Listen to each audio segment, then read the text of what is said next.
Hello, everyone. So we are here for a very late live stream, at least by my standards, although there's a huge time difference. And I'm here today with my guest, NonZionism, who runs a Substack. Now, what interested me about the Substack and sort of a few podcasts that I've heard you on is you are one of a number of voices that have largely set themselves up as critics of the dissident right. And I want to sort of take these criticisms seriously, since I'd say that of the people who usually get called dissident right, I'm one of the people that comes up at the top of the list. Maybe R.N. McIntyre or Curtis Yarvin comes up before me, but I'm not to toot my own horn. It tends to be a label that is associated with the stuff that I've done over the course of the last 8 years. And I'm one of the few people who've written articles defending the label dissident right. So I thought it would be interesting to have you on. But just so I think the most important thing is to sort of get a sense of who you are, what you write about, the ideology you come from. So maybe you could tell us about yourself, about your blog, and let's just start there. Okay, thank you very much. So I was born in England, moved to Israel with my wife, and at the time it was one child. Now, thank God, it's 3 children, and we live in. Thank you. And we live in Israel, specifically in the Golan Heights. Oh wow! And so I'm an Orthodox Jew, and I used to have very clear ideas about what that meant for me politically as well as religiously. Mm-hmm. Now I don't really, and I'm very new to Substack. I started up my Substack 3 months ago. Prior to that, I was just a lowly commenter, occasional commenter on people's blogs, and I have been interested in, let's use the term, dissident right thought and ideas for a good long time. So I remember I was like a lot of people, I was a libertarian, like a Rothbardian libertarian at university. Yeah. And I got radicalized a bit through Hopper, and then I got really radicalized through like Cuda, basically. And then finally, I found my resting home in when I discovered unqualified reservations. And all of that was a long time ago now. Usually, that's where people draw the distinction between the alt-right and the dissident right. Usually the dissident right's more associated with the Italian elite theory, and the alt-right, even though that's a completely defunct label and movement, was more associated with the paleo-con stuff. Yeah, I think that's more or less the distinction I maintain usually. Okay, fair enough. And maybe you should. You've written a lot about the right, and I guess I'm not always so clear about who you're talking about. So when you talk about people from the right, sometimes you use the word like rightoids or whatever. Who are you talking about? That's like, I guess, the kind of the first thing I'm trying to establish. Okay, that's it's a fair comment. That's a fair question. I think I've wrote maybe 2 articles which you could say were primarily directed against the right, and a few comments here or there also. I honestly chose the word rightoid because it is what it sounds like, basically, which is it's a term of abuse. And rightoid to me just means bad right wingers. And when I'm talking about them, that's who I mean. So you're going to say, specifically. Well, I guess I could scroll down my Substack feed like right now, and I could tell you. Well, I mean, fine. You know what? I'm going to open my Substack, and I'm going to scroll down the feed. No. I mean, I sort of okay. So okay, here's one. He's called Magani. That's awesome. No, okay, my point is that look. Okay, I know that you when I was talking to Alex Kashuta, which it was, I mean, I guess well over 50% of our discussion was about criticism. Yeah, I mean, Alex Kashuta has had most of the right wing on her show, right? So Fine. you know, And I mean, mostly the reason why we talked about that specifically with her is because that's what she's mostly interested in. Like her issues with the online right are a big, are like maybe the main thing she's kind of thinking about at the moment. And she has a podcast with Benjamin Boyce that I listened to a few days ago. yeah, She I discusses understand. at length. So that's the main reason why we're talking about it with her, was why that dominated the discussions, because that's what she wanted to talk about. Like, I write about other things on the blog as well, which aren't necessarily so interesting to her. I can tell you that I really wasn't thinking about you. Like, I don't think that you are an example of a kind of malign influence on the right. No, I mean, look, I mean, I don't want to make this about Kashuda or anything. You know, she is how, I mean, I didn't discover her. I discovered you because you commented on one of my posts very critically. And then you happened to appear on her podcast. And, you know, she's one of my favorite podcasts. So it did make me really take note of your comment and read it again 3 times. And, you know, I mean, the point of me doing this is that, you know, you and Alex and a variety of other people are making a lot of these criticisms towards the right, but I'm having a very difficult time locating them relative to actual, like, prominent thought leaders on the right. They seem very directed at commenters on Substack and on an X, but I guess I'm trying to figure out what I should take from this in conversations with people like Aaron McIntyre, in conversations with people like Nima Parvini, in conversations with people like Lomez. I mean, you know, I presume that there's a critique here that I should. You know, I really respect you guys, and I want to make sure that I'm internalizing your criticism fairly, Okay. right? All right. So look, I'll tell you what my criticism is of you specifically, and why it relates, and what it was based upon that article. So you wrote this article about the concept of Archie Bunker and how people are. You stop me, by the way, if I'm misrepresenting you, and how people are trapped in a kind of cultural symbolism. Yes, like cultural symbolism, which a kind of a linchpin of it is this sense of embarrassment about being perceived as reactionary or uncouth, which traps people in views that, you know, objectively are quite ridiculous and are quite easy to debunk. Yes, that's the substance of it. Yes, fine. That's the article. Now, the truth is, I don't actually disagree with what you wrote there. I was specifically thinking about 4 or 5 paragraphs in the article about Daryl Cooper's podcast, and before I wrote that note, I think I've written about 4 or 5 other notes on Daryl Cooper's podcast. That was something that I was thinking about a lot, and what I would say is, if memory serves, correct me if I'm wrong, the only example you actually used on the article of smashing the idols of the enemy was that podcast. Is that correct? Specifically around Winston Churchill's legacy. Fine. Wait, no. I mean, did I have any other ones? I think I remember talking about, like, the visage of the boomer in terms of Archie Bunker. That was the one that was the mature. That was like 85% of the. Okay, but that's like okay, fine. Okay, that's a kind of a different kind of an idol, but fine. You know, fair enough. Actually, okay, fine. My point about Daryl Cooper and his interview with Tucker Carlson is very simple. Is that I've read the transcript of that podcast now like 6 or 7 times, and I actually someone called me out on it and said, "Look, stop writing stupid notes about it. If you've got these criticisms, write an article about it." And without making an oath, my next article will be about why I think it was a very poor and bad podcast. But it was the section specifically about Hitler and Churchill. Yeah, contains an extraordinary. But first of all, did you listen to it? I don't want to sound like stupid, but like, did you actually listen to it? I have listened to it. Yes. Okay. I mean, I don't agree with all of it. I specifically called out as something. So the thing that I think it's necessary to demythologize World War II.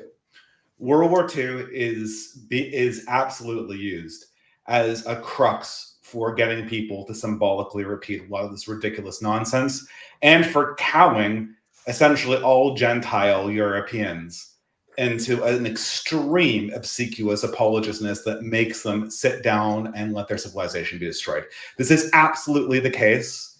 It is impossible to get around World War II as a symbolic tool and hammer for that. And I can go over instances in maybe you want a story on this. I'll tell you a story. Well, maybe I'll say this. Maybe I'll go do this now. I mean, I'm not somebody who thinks, I think Hitler was a horrible person. I think he absolutely murdered, millions of people, right? It's okay. It's okay. Number. Any figure about 3.5 million Jews, I think is acceptable. Somewhere between 1 and 10, we'll call it 5. I'll give you 1 plus for courtesy, and we'll call it 6 or whatever. But either way, like Stalin killed 10, Mao killed 15. This isn't a body count from a period of time where democides that kill 1 million, 2 million, 3 million people are actually kind of common.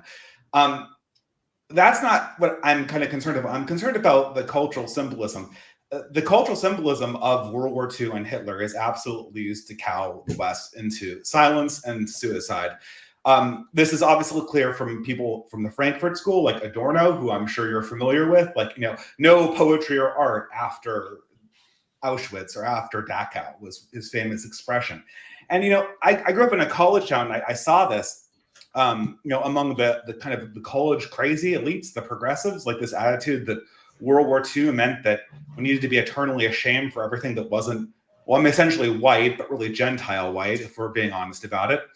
And then in high school, I went to the Holocaust Museum. Now, every year we put on, like the school put on its own little Holocaust Museum. This is in California, by the way. This is not in Europe. This is in California.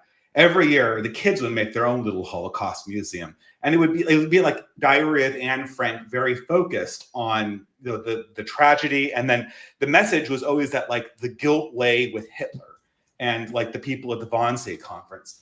But then we went to the Holocaust Museum in LA.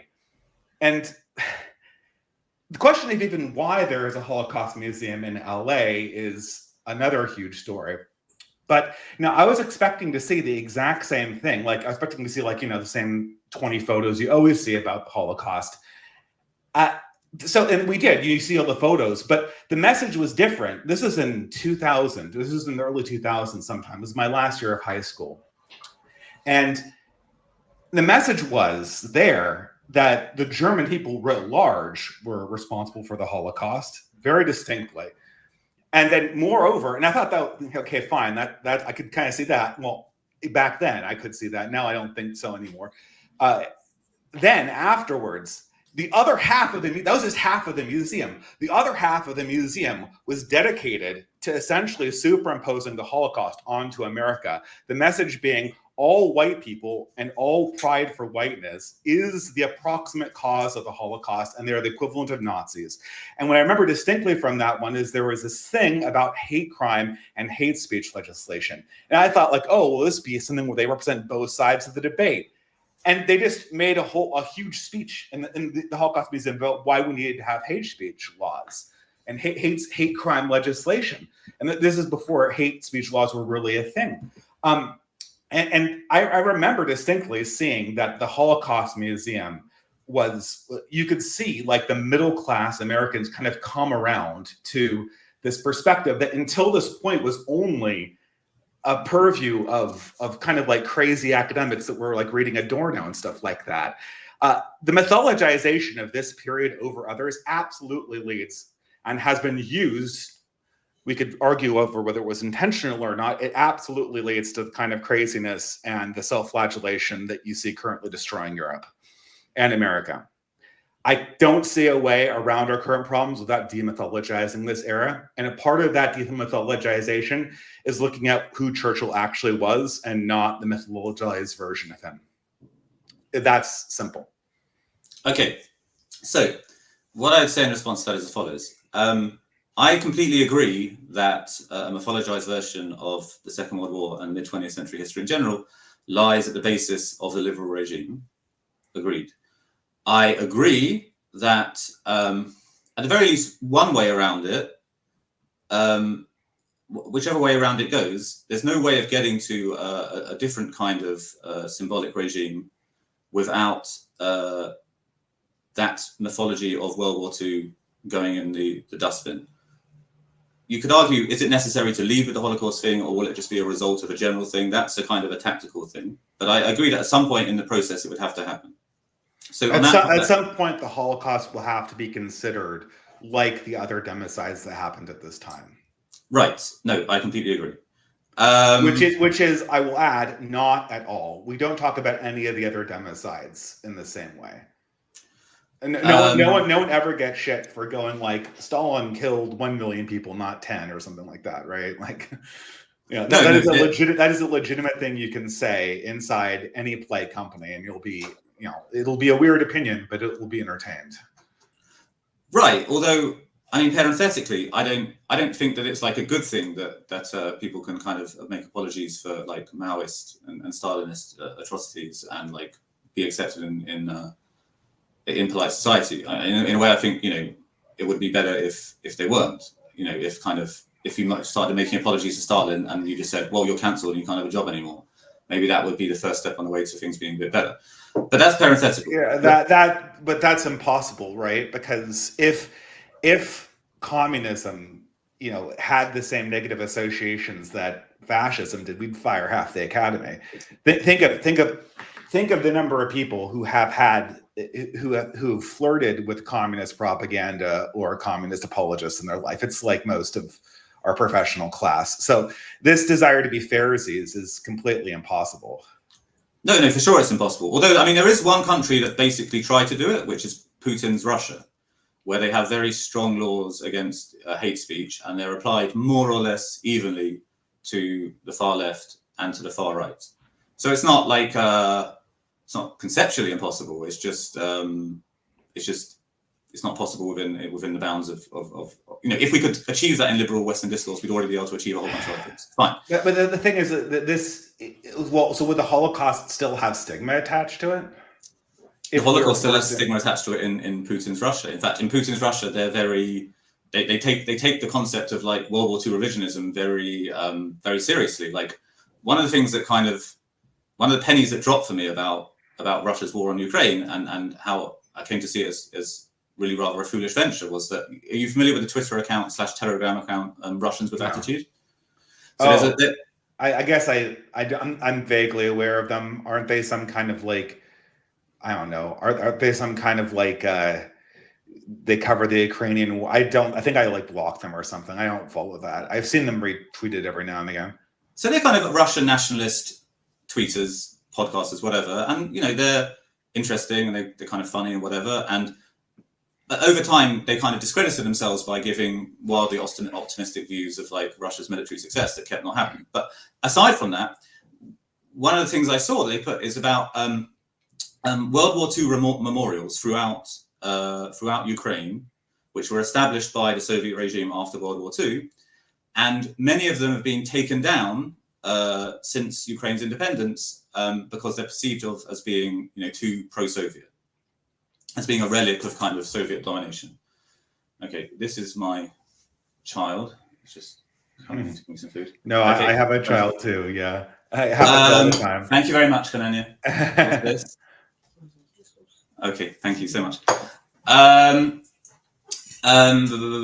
Yes, and one of the things that the Russian army was doing in areas which they were occupying Ukraine, which is not very much because they haven't been very successful, is that they would if these statues have been taken down, they try and re-erect them. If their plaques have been taken away, they put back the plaque. And the whole thing was about how in Russia, the average pro-Putin patriotic Russian feels very, very, very like viscerally offended about World War II revisionism, about any kind of attempt to say that Hitler wasn't so bad really after all, which is it's to some degree exaggerated by pro-Russian apologists, but there is that element within Ukrainian nationalism, which is kind of unavoidable really, because ultimately Ukrainian nationalism doesn't have very deep roots, and the roots that it has are somewhat connected with European fascism. If you allow these democides to be mythologized in the way they are, how could they not be used as active bludgeons to put down other people collectively? Well, as you say, the mythology of World War II can have different valencies. So in Russia, the valency is Russia is amazing, Russia is always being threatened by Western powers. The fascists worked in tandem with the capitalist powers, and Stalin, through his wise, politicking, managed to make it through World War II by dividing up those groups, etc. Whatever, if you want the charitable version of that hypothesis, you have to ask a Russian nationalist, not me. But that's one valency. Whereas in as you said yourself, within the Western context, one version of Holocaust nationalism is Hitler was really bad, and therefore right-wing radicalism is really bad. Another version is that is the valence. Okay, that is not another version. It's not like there's 1,000 of them. That is there is one particular story about World War II that you see in all Hollywood movies and you see in the Holocaust museums that are built everywhere in America for some strange reason, and it's a version of that story, or a story that's so similar to it, it is immaterially different. And it's also the reason why everyone goes around calling each other Hitler before they get them fired for jobs. No one ever got fired from their jobs by being called Stalin or Mao. I mean, maybe at the Heritage Institute, but yeah, fine. Explicitly partisan thing. Explicitly partisan institutes. Yeah, right. But I mean, part of the point of understanding, how the modern order works is that I'm talking about like I knew people getting fired from Silicon Valley companies for association. Right, but as you know, there's no such thing as a politically neutral institution. So that the part of the point of being enlightened or whatever, or of revealing the curtain, is understanding that all these formerly neutral organizations are in fact ideologically kind of valence organizations.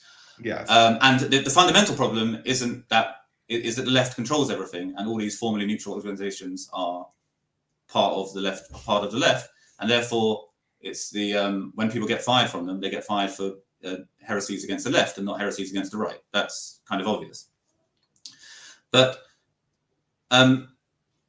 even within the Western version of the Holocaust mythology, which is very different from the Russian version, slightly different, yes. There's a conservative version, which is the people who were, for the most part, offended by the Tucker Carlson interview, who think Churchill was really cool. Exactly. And Britain was really cool. And maybe the British Empire was a bit flawed, but basically was cool. But far-right radicalism is really bad. And then there's the left-wing version, which is that, no, all conservative thought is really bad. This is the Frankfurt School hypothesis, basically, which is anyone who in any sense opposes whatever leftism happens to be literally right now is kind of only so many steps away from it. But you're missing a step, because in this instance, far right-wing thought includes in both the conservative and liberal versions most thought about how nations should function as it existed before 1920, and virtually all thought that would have European Gentiles consider themselves in part or in whole a collective entity with political interests. Both those things are considered far-right radicalism in both the conservative and in the progressive narratives of World War II.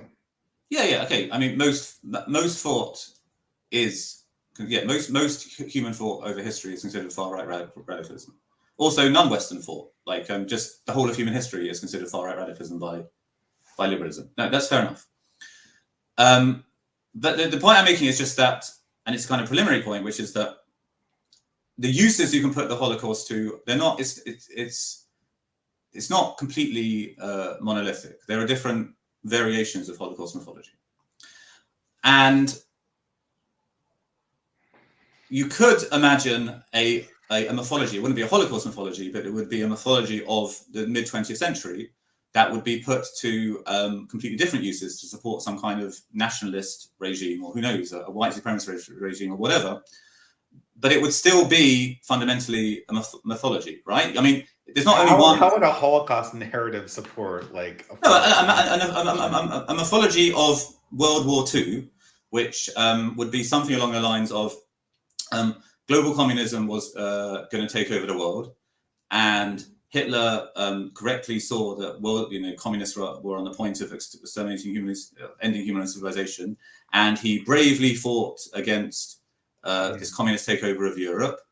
And unfortunately, he was doing really well, but unfortunately, the Western powers turned against him because they were just infiltrated by Soviet collaborators, which, by the way, is true. And you could make some kind of mythology of that, in which Hitler was like this noble figure who tried to save Europe and failed. And that would be a mythology of World War II, right? Yeah, that's literally the Hitler narrative of himself. Right. So that also is a mythology of World War II. So there's not only one mythology of World War II, even on one kind of side. There's multiple different possibilities of mythologies of World War II. But I don't like that mythology either. Why can't we just toss this? There's a whole swaths of history that are demythologized. No one cares about the War of the Roses. No one uses Tamerlane to justify and Tamerlane probably killed about as many people as Hitler did. No one goes like, you're Tamerlane, I want to fire you from your job. I mean, I think that Hitler should be considered like Tamerlane. That's actually kind of a fair comparison. I don't see, no one has a need to cancel people for their opinions on Tamerlane or, shut down your YouTube channel because it's pro-Tamerlane. It's a historical figure that killed a bunch of people and probably, I wasn't there, probably was a really evil guy, right? Right. There are no shortages of them. The mythologization, like you say, you're presenting this you're presenting Holocaust mythologization like it isn't something that has an established track record. Holocaust mythologization in the West has a very established track record because if you go to the people who are building these museums and doing these remembrances, there is a very clear political agenda. And that very clear political agenda is pointed, I'm not going to mince words, it's pointed decisively against any attempt for Gentile Europeans to organize politically in a collective way. That is consistently the target. I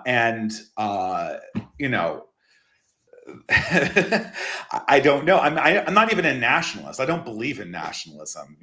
I think that, we're going to have nations that are alliances of different people, but I don't see how ethnicities, the Gentile European ethnicities survive this period without regaining some respect for themselves. And if a huge amount of the cultural apparatus that conservatives themselves accept is just attempting to make the worst actors in human history indelibly a part of the identity of being a Gentile European, I have no idea how these collectivities survive the next 100 years.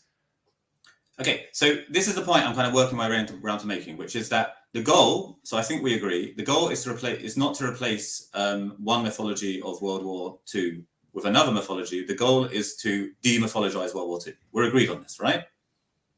Yeah, that would be ideal, yes. That's the ideal. Now, with a little parenthetical, that it's inherently harder to demythologize recent history than faraway history. But let's be clear. World War I and World War II are separated by 20 years. And it's, we're coming in on 80 years away from World War II. So World War I is pretty thoroughly demythologized.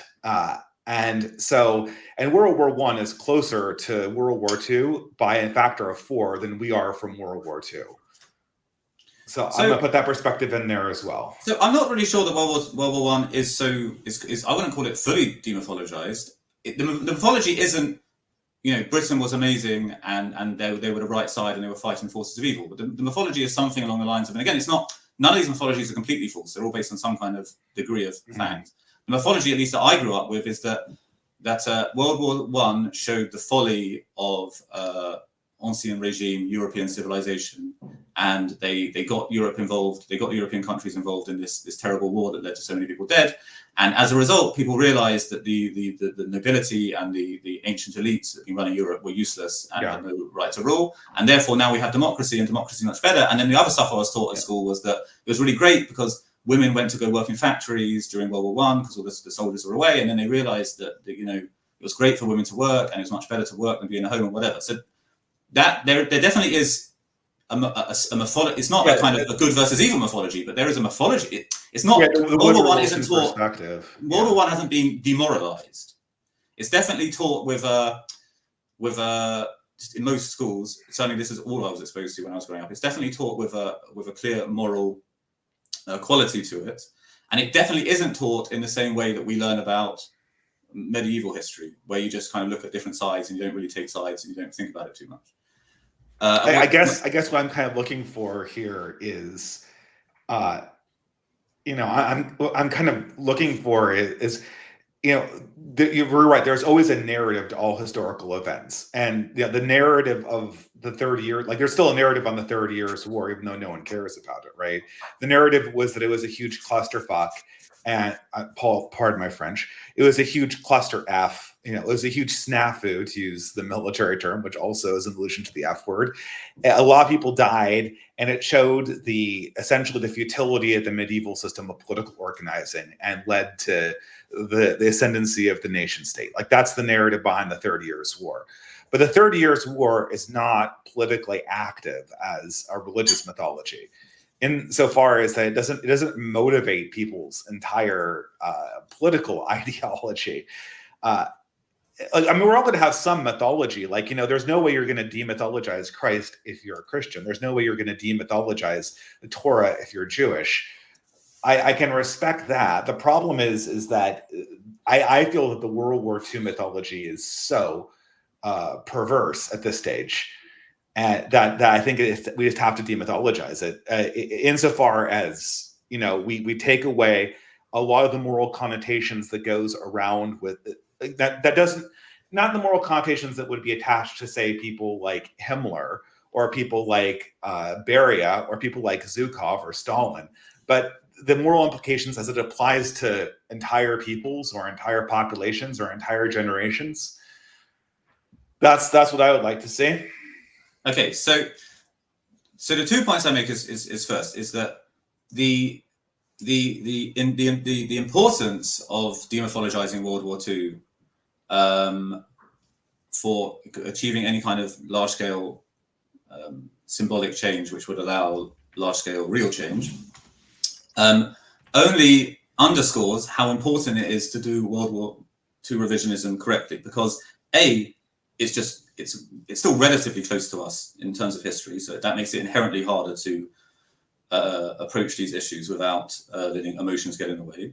But B, precisely because it's so important to the symbolic order of the liberal regime, it's so important not to make mistakes when you approach World War II revisionism. It's incredibly important to get everything right. It's as in you can afford to make a lot. If you can afford to make a lot more mistakes, just factual mistakes or analytical mistakes, when you're talking about Tamburlaine, than you can when you're talking about Hitler. Why? Precisely because Hitler's so important to the symbolic order. I don't agree with that. I don't understand why a mistake about Tamburlaine is less bad than a mistake about Hitler. Okay, it may or may not be less bad abstractly. My point is that it's more bad in terms of if you're doing something specifically because you want to attack the symbolic order of the current regime, by nature, you have to be more precise in the way that you attack that issue, which means that every mistake you make, ultimately every mistake you make when you attack World War II, the World War II mythology, every mistake you make, ultimately you're hurting yourself, because you are attacking the regime, so to speak, at its strongest point, which might be the tactically correct thing to do. But when you attack the enemy at its strongest point, you have to bring your strongest troops. You have to bring your best tactics, and every weakness that you bring there counts 100 times more than if you're attacking some kind of peripheral issue which isn't so important to the regime's symbolic order. That's A. Everyone's going to make mistakes. This is the thing, and what we can't do is we can't preemptively cancel people because they made a mistake that the regime disapproves of. Then we're just doing the regime's work for them. So, okay, fine. They made a mistake. I go to them and I say, hey, you made this mistake. They correct it. And then there's no more mistake. It can't be like you make a mistake, therefore you're a bad actor. And I'm breaking contact and I'm handing your information over to, whatever hate watch group is surrounding this particular issue. Okay. So the question is it the case that I know plenty of people criticize Tucker Carlson and Daryl Cooper from outside of the online right. Is it the case that people on the online right corrected their mistakes? Where did they do this? Now I can now list, if you want. You probably. I can list these mistakes. Well, I mean, if you're wondering why there weren't if you're wondering why there weren't, because, okay, maybe this is just a quality of politics. If in the wake of that, let's say, for instance, that let's take a minor mistake. Let's say that Daryl Cooper said something like, this event happened in 1942 and it actually happened in 1943, or something like that. Or he said Himmler when he meant to say Goebbels, or something like that, right? If we just dump public articles that nitpick Cooper over this entire thing, they'll be used by our enemies to essentially go after Tucker Carlson and Daryl Cooper on the broader points that I agree with. I don't agree with Cooper on everything, and I communicate that, but I communicate that with a side order of, I can see what he's getting at, and what he's getting at is that World War II was essentially an imperialist project. It was partially an imperialist project by the British, and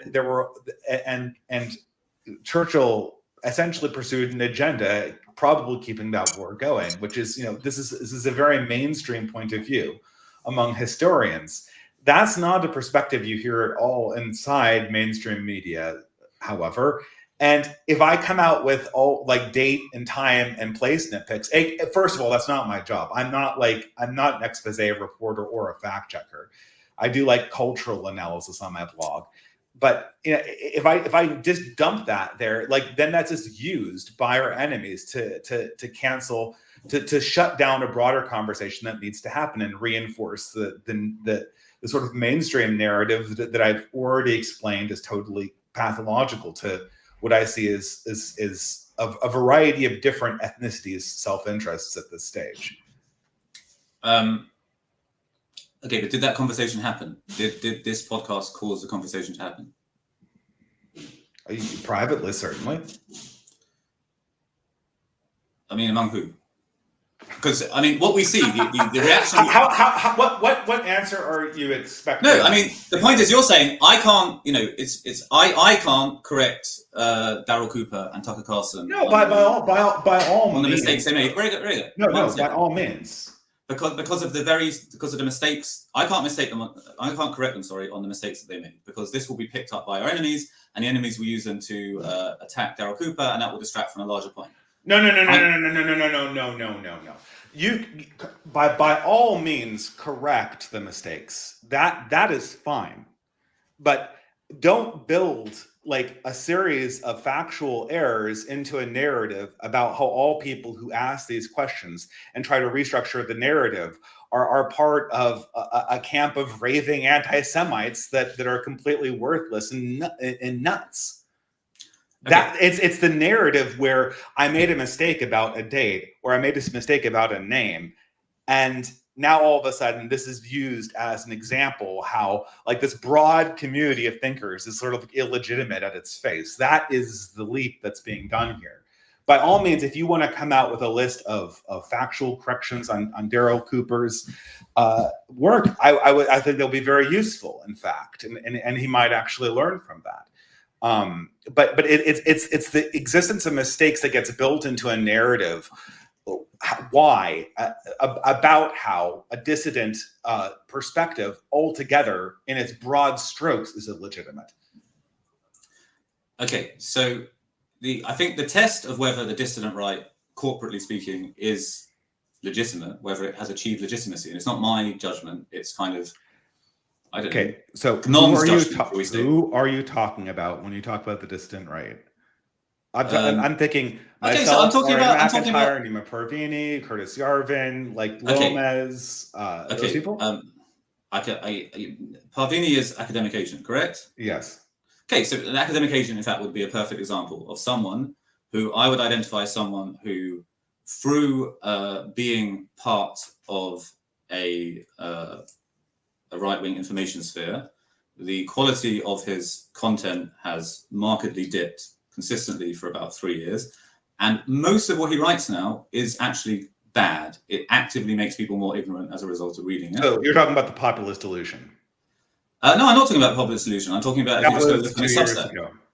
Right. I'm saying that I don't think. Look, I actually haven't read The Populist Illusion. I'm familiar. Then what the hell are you talking about? That's his main contribution over the last 2 years. Okay, but I'm talking about. You're telling me that, I'm sorry, but this is one of my friends. You're telling me that one of my friends' work is trash, and you haven't read his most popular book in the last 2 years? But I have read his recent Substacks, and I can tell you that they're not contributing to the public sphere. Now, one thing that I would say that is kind of an inherent problem to online information spheres, and the right is inherently an online information sphere because it could not have been formed any other way. Yeah, because we're kicked out of the academy. The reason why Academic Agent is online is because he was explicitly canceled for views that were, I'm sorry, but probably factual. Could be. He was almost certainly canceled for his explicit views examining the issue of what we would call HBD. Okay. Which, based on evidence, has an enormous probability of being at least partially true. Now, if you kick people out of the mainstream, you're right, they're going to be in contact with a lot less mainstream people. You're going to get some kooky ideas mixed in here. That's how it always works. But I don't think that looking at people's Twitter feed and then dismissing their serious academic work is fruitful, I guess. And I guess that frustrates me, right? It frustrates me that some of the most interesting work politically is being produced in the serious spheres of what you guys call the distant right, and then the complaints are all about like Twitter posts and like Substack notes and shit like that. So what I would say is, don't make those Twitter posts, don't make those Substack notes, because A, they're being consumed by vastly more people than are reading these books, and B, you just said it yourself, which is that if it angers you that people's serious work is being undermined by their inability to control themselves from kind of doing dopamine hit posting on social media, then it's your job as a community to control that urge. Now, online publishing spheres have this inherent kind of demand for new content. You have to new content. This is a problem that everyone. This is not a problem of the distant right. This is a problem that is extensive over. This problem is even happening in the universities right now.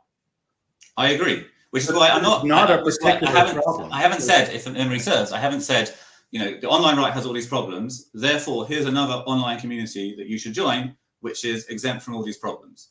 But what I am saying is that if you are serious about your intellectual project as a way of making the world a better place, saving Western civilization, whatever, it is up to you to develop systems that control this inherent negative spiral that happens on online content spheres, and to find some kind of way to foreground the serious, empirically based, analytically sophisticated stuff.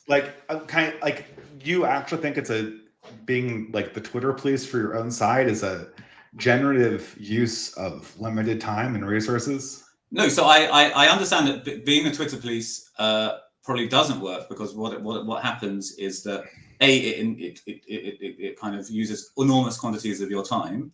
Yeah. And B, you just get this reputation as being a scold. So I'm not saying that the problem is easy to solve. The problem is clearly very hard to solve. What I'm saying is, what are your ideas for solving this problem? Like, you're just like, well, it's a really hard problem to solve, so I don't want to solve it. To solving the problem of the internet, to solving the problem that not even the university system that has billions of dollars at its disposal has been able to solve. I would love. What do you have a solution to this problem?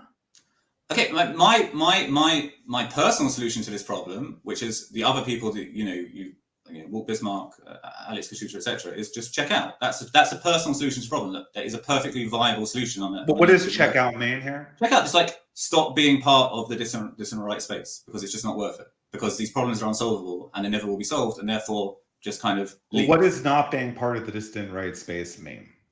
How do I check out? How do you check out? Yeah, walk me through it. Walk me through how I would check out. Okay, so one very easy way to check out was you stop writing. Another way to check out is that you stop. Really? 1 second.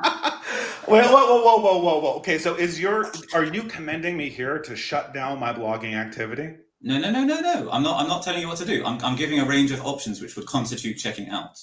Okay. Another thing to do. Well, Bismarck certainly has not stopped blogging, and neither has Cuda. So that obviously is not being entertained by any of the people who you listed. I mean, I think it has been entertained by people who've actually done it. You just don't know because they're not writing. That's kind of the point.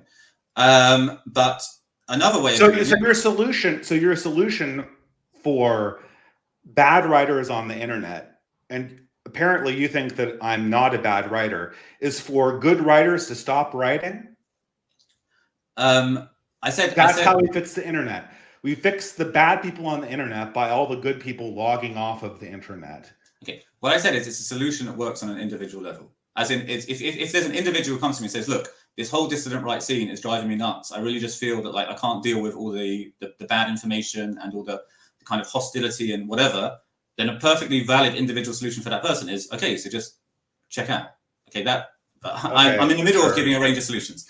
Okay, another solution is to practice a high level of self-discipline, which is that you basically only write serious books, or you only you do kind of a check with yourself. Is what I've written contributing new information to the world that I would be willing to justify every word? And if not, I won't publish it. And therefore, if I have something older which already expresses this message perfectly well, instead of writing something new just because Substack demands I write something new or Twitter demands I write something new, I'll just repost that. That's a it valid way of doing it. I've made my contributions, and I don't need to constantly make new contributions and come up with new, interesting, original ideas, because eventually I will run out of interesting, original ideas. And in order to continue coming up with original ideas, I'll have to come out with false ideas. That's one thing. Okay, so I stand by everything that I've written on Substack, and insofar as I've said this to you before, I will answer for anything that I have written. I'm not going to be answer for you for things that Daryl Cooper has written somewhere or something like that, right? But I will absolutely stand behind everything that I've written. Have I already checked out? Perhaps to some extent. I mean, you don't personally. I guess I never checked in. You don't personally participate in these kind of behaviors that have driven people away. The typical behaviors that everyone who's complains about, you don't personally engage in that. Okay, and I've never claimed that you do. But there's kind of two things. A, you react very hostilely to kind of criticisms of this online sphere. Now, if you want to say, I won't correct X, Y, and Z because I'm averse to kind of conflict. I'm conflict averse. That's a perfectly I am not conflict averse. But you're not conflict averse at all, right? No way. Right. So you're not conflict. So the reason you're not doing it is not because you're not conflict averse. The reason why I'm not hopping on a fact correction in the wake of an interview is solidarity. I will correct the fact. I will not correct the fact in a way that allows my enemies to cancel the people in question. Okay. We went through this whole thing. There was this instance. We mentioned it was a big deal last year. This teacher in a Christian school was caught like shit posting online, and it was a horrible thing. Like it was really it was behavior unbefitting of a Christian gentleman. But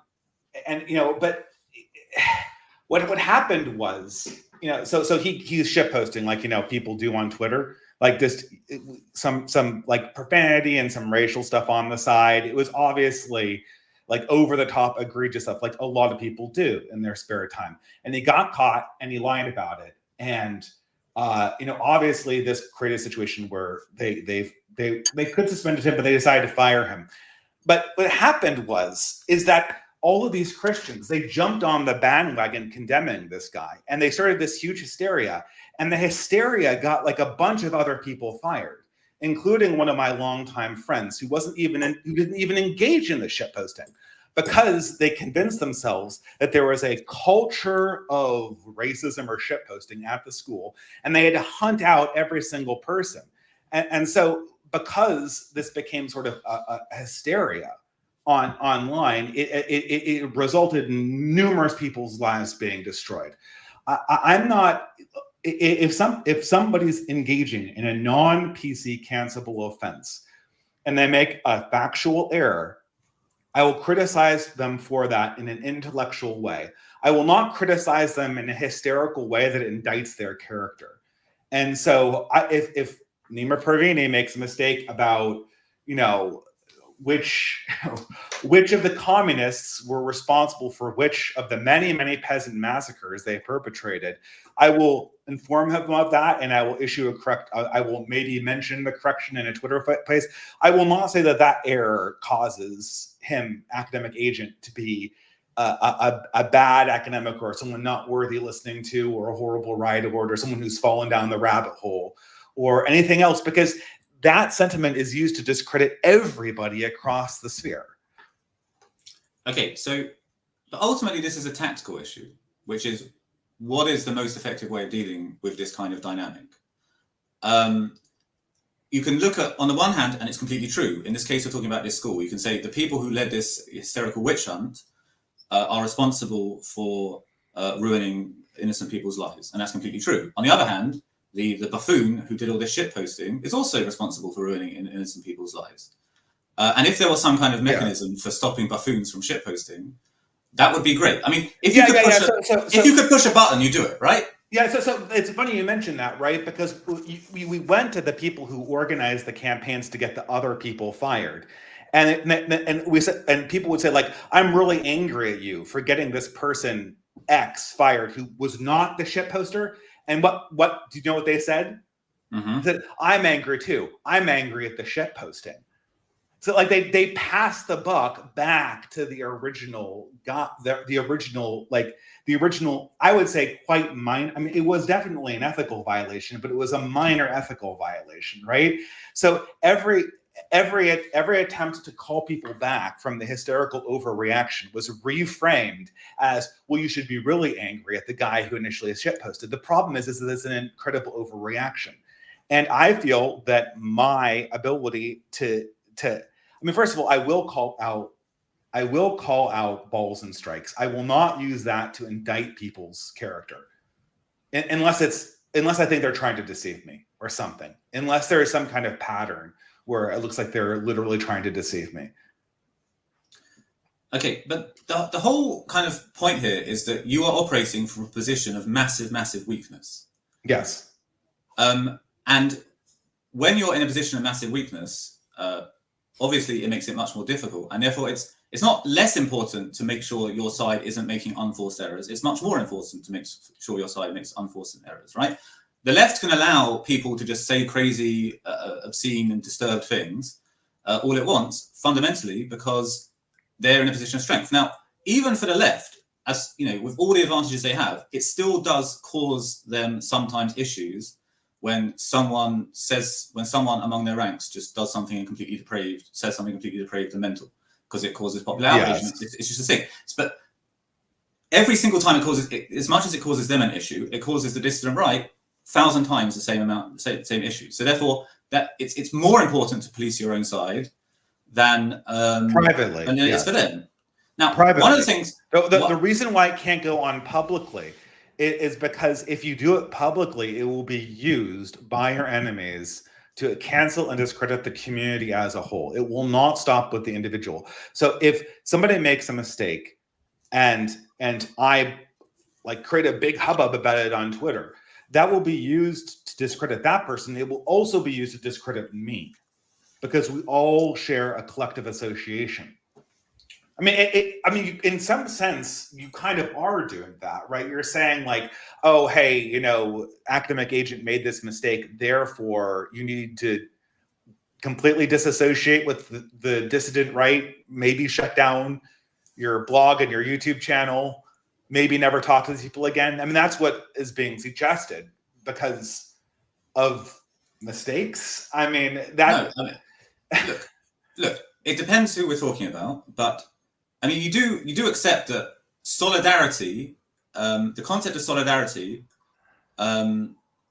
allows bad actors to exploit solidarity in any movement, anywhere, anywhere. Yes, 100%. Yes, 100%. So the more important solidarity is to your movement, the more important it is for you to remove bad actors, correct? And if I think someone is the question, I guess, is who is the genuinely bad actor? Fair enough. So I'll give someone, this because we're talking about it, someone I think is a bad actor, and I think is a good example, because I don't actually think it's even an ideological thing, is Tucker Carlson. Tucker Carlson is a really bad actor. In that he monetizes human rage often justified rage for money and for his personal fame. Now we have... So that's every single journalist. Correct. But... What? So no, your case against Tucker Carlson is that he is a journalist? Not. First of all, I'm still dissident right enough that when I write journalists and I'm in the mood, I put little asterisks on the O and the U because I consider journalist to be a swear word. Yes, my case against Tucker Carlson is that he's not just a journalist; he's an extremely successful journalist, and therefore he's kind of a meta-journalist, a hyper-journalist. And we have like really, really cut and dried examples that show that he knows what he is doing, and he knows that it's contributing. He knows he's pumping sewage into the intellectual sphere, and he just does it anyway. What is the sewage that he has pumped into the? Okay, I'll give you an example. So when he did his interview with Kanye West, so he did this interview with Kanye West, where Kanye West talks about this and that. You can go to the guy that's bipolar. Now, here's the thing. Here is the thing. Kanye West at the time was in the process of a very, very major psychotic breakdown. Yes. And Tucker Carlson interviewed him, and out of hours of footage, large portions of which were completely insane, they got enough footage of Kanye West sounding somewhat sane and making kind of somewhat Republican appropriate talking points to get an hour of footage out of it. And Tucker Carlson gave a whole big monologue at the beginning of this guy is perfectly normal, but because he dares to fight against the liberal order, people call him insane. And he knew that this guy was insane. And if he'd even just cared enough to think 10 minutes down the road, he knew that this guy, he's not going to stop being insane today. So his public psychotic breakdown is going to become worse and worse and worse. But again, the point is, so what? I got 10 million views, advertising, it's fine. That's what I mean by talking about pumping sewage into the information system for your own personal benefit. And that's what I would call a bad actor. And so the right destroys Tucker Carlson, and then what happens? Okay, look, again, this is what I do find genuinely frustrating about you, is that I point out the problem. I agree that the problem is difficult to solve. But what I'm saying is, for that problem? What I'm saying is you come up with a solution. You're the leader. You are one of the, if not the most kind of intelligent, thoughtful, and learned people within this intellectual space. What I'm saying is, there's probably nothing more. I'll do this right now. I have not watched the Kanye West interview. If what you're saying is true, and so there's a charitable explanation to this, which is that Carlson interviews a lot of kooky people, and he thought he was being charitable to Kanye and kind of, turned a blind eye, didn't think properly about it. If he did it with the intention of malice, then that is a very bad thing that he should apologize for. On the other hand, Tucker Carlson has a history of doing really good things as well. So I also have to take that into account. And I'm in no position to cancel Tucker Carlson personally, as you might guess. So I have one thing that was a mistake and might be deliberate malfeasance, if what you're saying is correct, if your assumptions about Carlson's motives are correct, which I think that's a little bit, I don't know, it's possible. Yeah, that's not a good thing. He shouldn't have done that. What else is there to say, though? Okay. I'll give you another example. Should Carlson not try to interview people who are on the fringes of society? He's going to come up against some rotten eggs among the people, since everyone is canceled, including people who have psychological problems. There's going to be a larger margin of error for what Carlson is doing. It's like, Carlson interviews Kanye, but Carlson also interviews Yarvin. The problem is the second Carlson has to worry about knock-on effects for interviewing kooks, then suddenly he stops interviewing people like Yarvin. He stops interviewing people who have any alternative point of views, because the liability, if one mistake is enough to essentially discredit him, or maybe two, it has to be more than that. And it can't be like, oh, well, he interviews kooky people. Kanye West was already famous before he was interviewed by Tucker Carlson. Tucker Carlson did not pull him out of a mental ward. And he was already treated as a political figure since 2005. So, parenthetically, I've watched almost everything Curtis Yarvin has ever done. Of all his interviews, I think probably the single worst, even worse than the Alex Jones interview, was the one with Tucker Carlson. Who cares?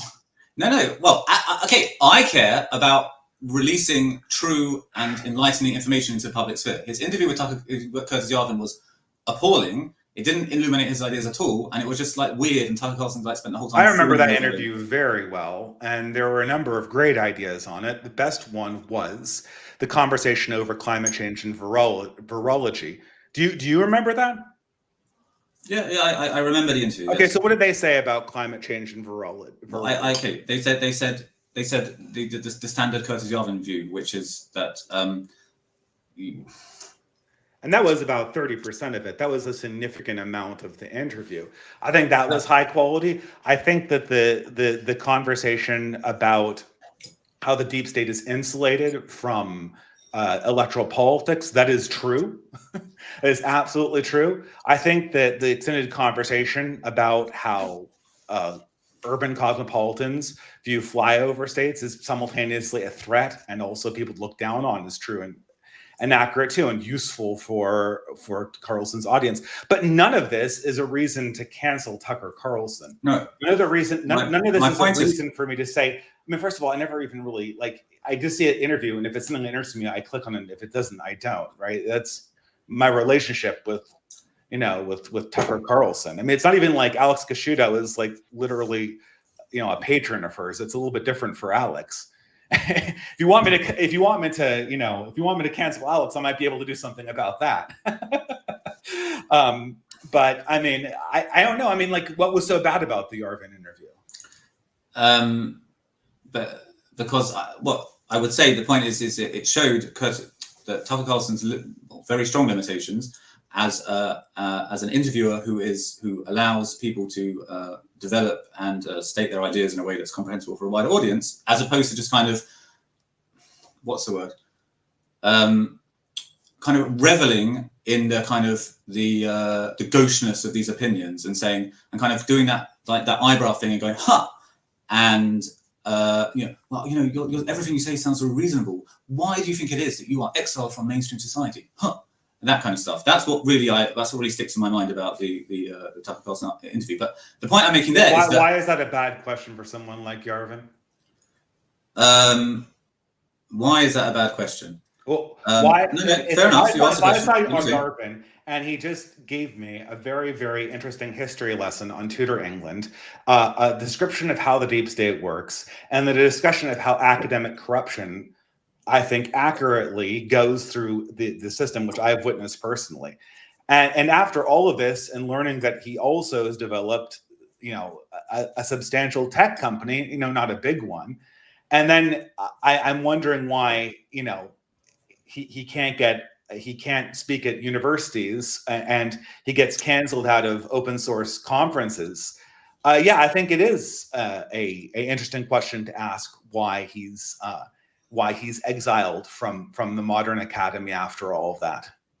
Okay, I don't think why people with very extreme political opinions judged relative to just the Overton window, why they find it hard to get an audience for their views. I don't find that a particularly interesting question. I would say with Curtis Yarvin, actually, it's interesting how successful he has actually been, given how he's actually more radical than your average white nationalist, that he actually has far more exposure for his views than your average white nationalist. Okay. My point there is that if you're going to kind of say, which I think is true, Tucker Carlson, there's a good side and a bad side, you have to kind of look how good is the good side as well. But my point, look, I can give more examples if you want about. The good side is that when Tucker Carlson appeared on Tucker's show, he gave the same Yarvin. It was basically a Yarvin monologue, and he gave the same Yarvin monologue he gives every time he's interviewed.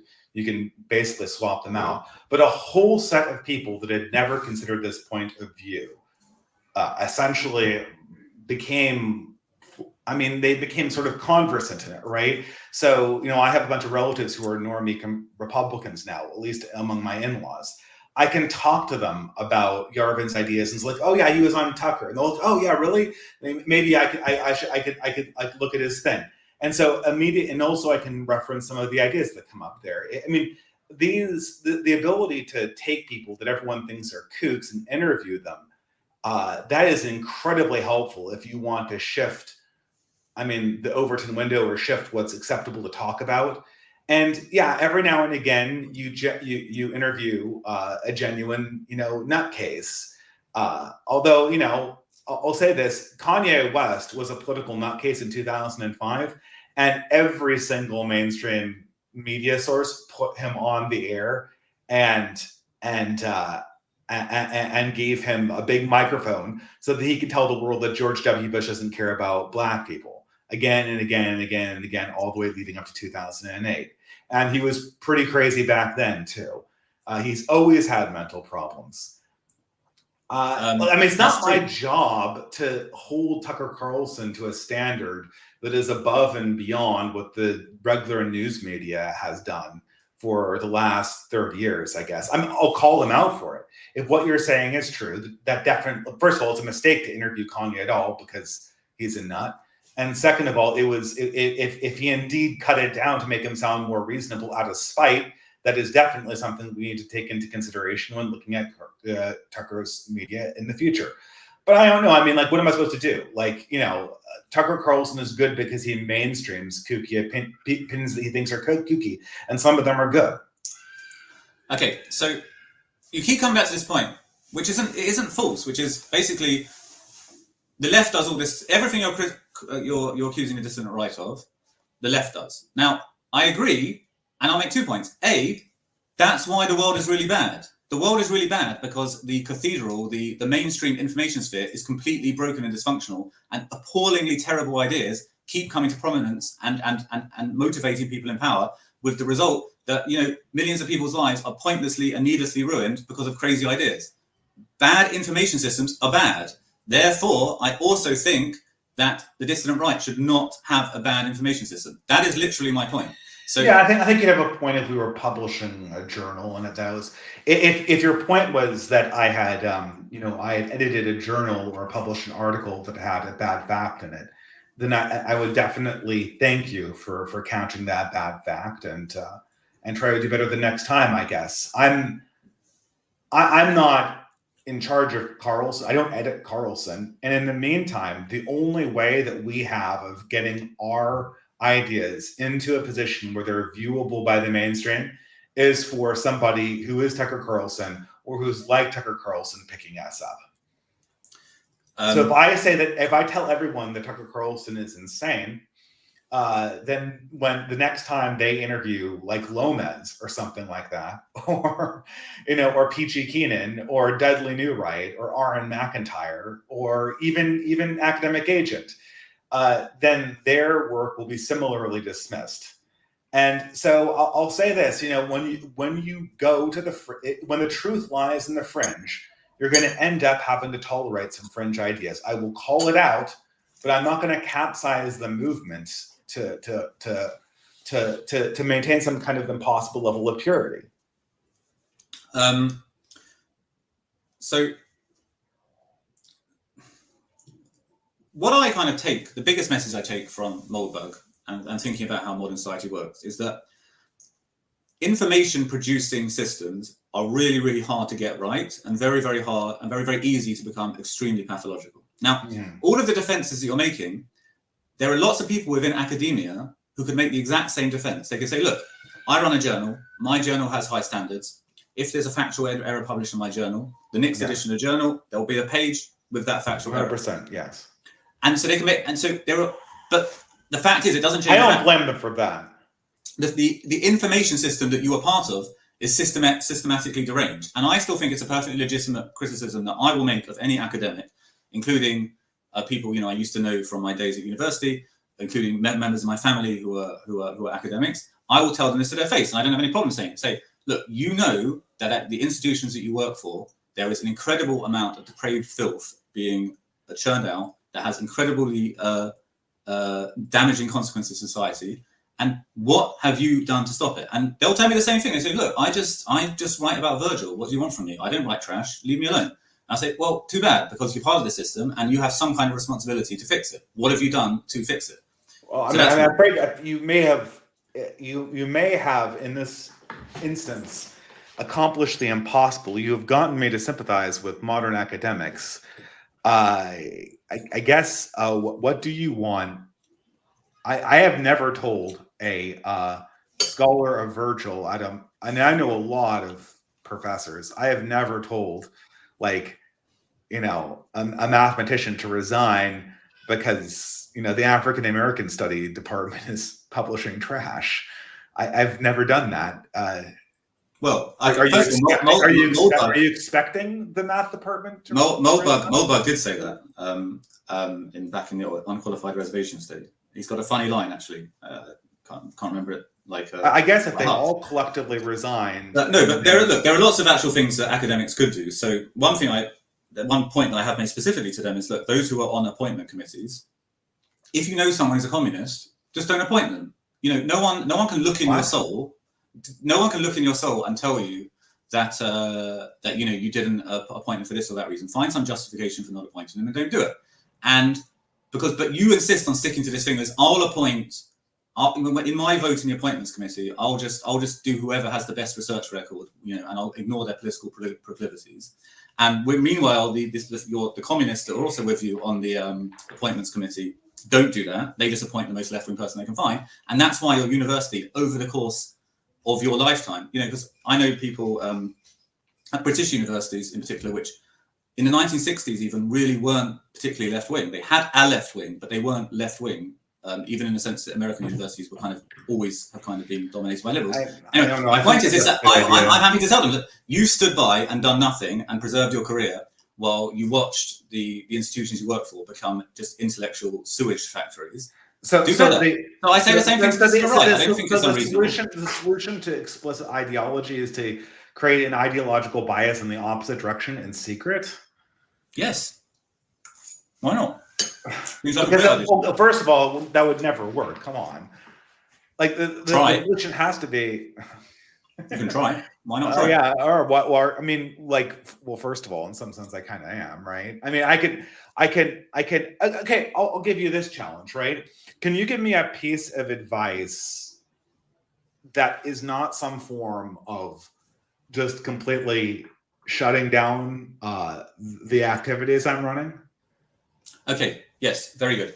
I would say maybe devote 2 hours a week to picking up errors that you saw in people you respect, their content.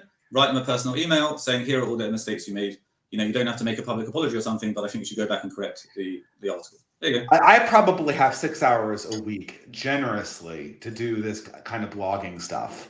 That is essentially I'm going to cut my output in half so that I can catch minor factual errors in other people's work. Okay, maybe you personally don't have the time. So, you've got a large commenter base. How many subscribers do you have? 6,000, 7,000, something like that? Say to someone, a lot of these people for sure have a lot of free time to spend on Substack. There definitely is no shortage of people who have free time on Substack. And just say, who would like to be an internal dissident right fact checker? Okay, great. Well, make a correction. It will never be publicly published except by the authors that do it. It will be sent to them privately. Yeah, fine. That would be a great idea. That's like a first. Let's do it right now. Okay, so if you're so inclined and you would like, I thought this was sort of already an implicit agreement. But if you want to spend time and you see any factual errors in my articles, please send them to me, and I will correct them. I've always said that, and I will always say that again. Consider yourself officially commissioned by me to do that. Okay, fine. But again, my criticism of you is not that you churn out sewage. My criticism of you is that, it's twofold. Is that on the one hand, you take a kind of what kind of Pontius Pilate, shall we say, attitude to others in your sphere who do churn out sewage. And the second thing is, you also have. So let's be clear. That person, the only person is your accusation here that, can you name the names? I heard academic agent. Is that who you're thinking of? No, you said yourself 5 or 6 times during this thing that you're like, it's not my job to police the dissident right sphere for errors. It's not my job to be a dissident right fact checker. That's your opinion, right? Yes? Yes. Well, I've corrected people factually before, but I don't create exhaustive lists or indexes. But at the same time, you are pretty hostile to people who do attack the dissident right. People who attack the dissident right and say, "I'm just sick of all the mistakes and lies." We'll go over this again.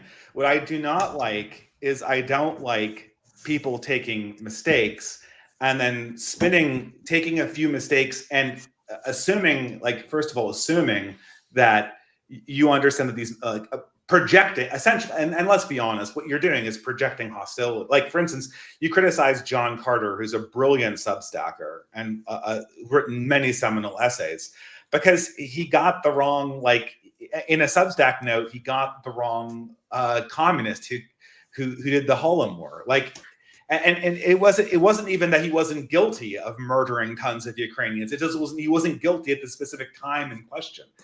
I'm fine if you want to make that correction. What I'm not fine with is John Carter made this mistake. Therefore, John Carter is a liar and a spewer of trash, as you say. Okay. That is the connection that I think is completely illegitimate. You can't take a mistaken fact and then use that as a personal indictment against the person in question. Now, I will correct the facts, but at no point are these corrections in facts, short of evidence and provable evidence of malfeasance, will they be used as a character assassination against the people, collectively or individually, who made those mistakes. Okay. Is that I feel like I've made this. Is that distinction, I guess, understandable? It's clear, but here's why I don't really think it's a valid argument. Is, look, when I reposted that or I screenshotted it, I don't really know who John Carter is. Okay, I actually, he doesn't appear in my feed every so often. Okay, great, but you were wait. I saw that because you'd invited me on, so I thought, okay, I better do some research on David Green. What's he been posting notes about? And I saw in your note, restacked this thing, very first line, Trotsky committed the Holodomor. You restacked it. Now, the point is, you say, it's not my job to be a fact checker, but sometimes I do it. But what did you actually do in this case? You saw this note, which is the first line. The first line says Trotsky committed the Holodomor, right? He's got a certain audience. You have an even bigger audience. You restacked it. Let's just, how many people saw that note? Probably 5,000, right? As a result, how many people saw that note, and because they have no kind of historical background in the period, now believe Trotsky committed the Holodomor? Probably 500. That's a conservative. Okay, but wait, I'm in the middle of speaking. My point is, okay, if it was just the case that the dissident right was right on everything, except they had this just kind of bizarre, perverse belief that Trotsky committed the Holodomor. Okay, so what? You're right. So what? My point is multiply this incident by happening dozens of times a day over the course of years, and you end up with an information space where people just their model of reality is really, really bad because they're constantly ingesting untruths. And the more, if you're constantly ingesting... Do you know who Reinhard Heydrich is? Sorry, what? Do you know who Reinhard Heydrich is? Yes. Okay. So his biography has him listed as one of the perpetrators of the Holocaust, right? Mm-hmm. Is he? I mean, yes or no? Say no. I don't know.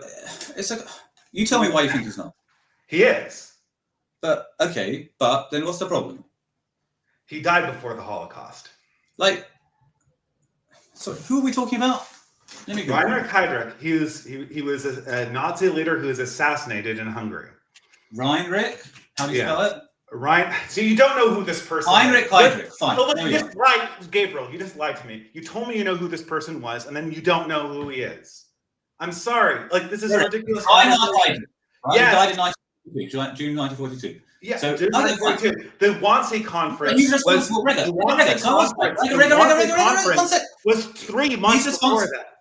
So he's responsible for what is called the Operation Reinhardt, right? So I was right. I wasn't going crazy. Fine, okay. Oh no, come on. I feel like I'm being lied to here. I mean, no. Wait a second. Trotsky was not responsible for the Holodomor, meaning the specific murders of the Ukrainian peasants that occurred between those dates in the 30s. He was responsible for numerous killings of similar types of people when he was in command of certain sections of the Red Army.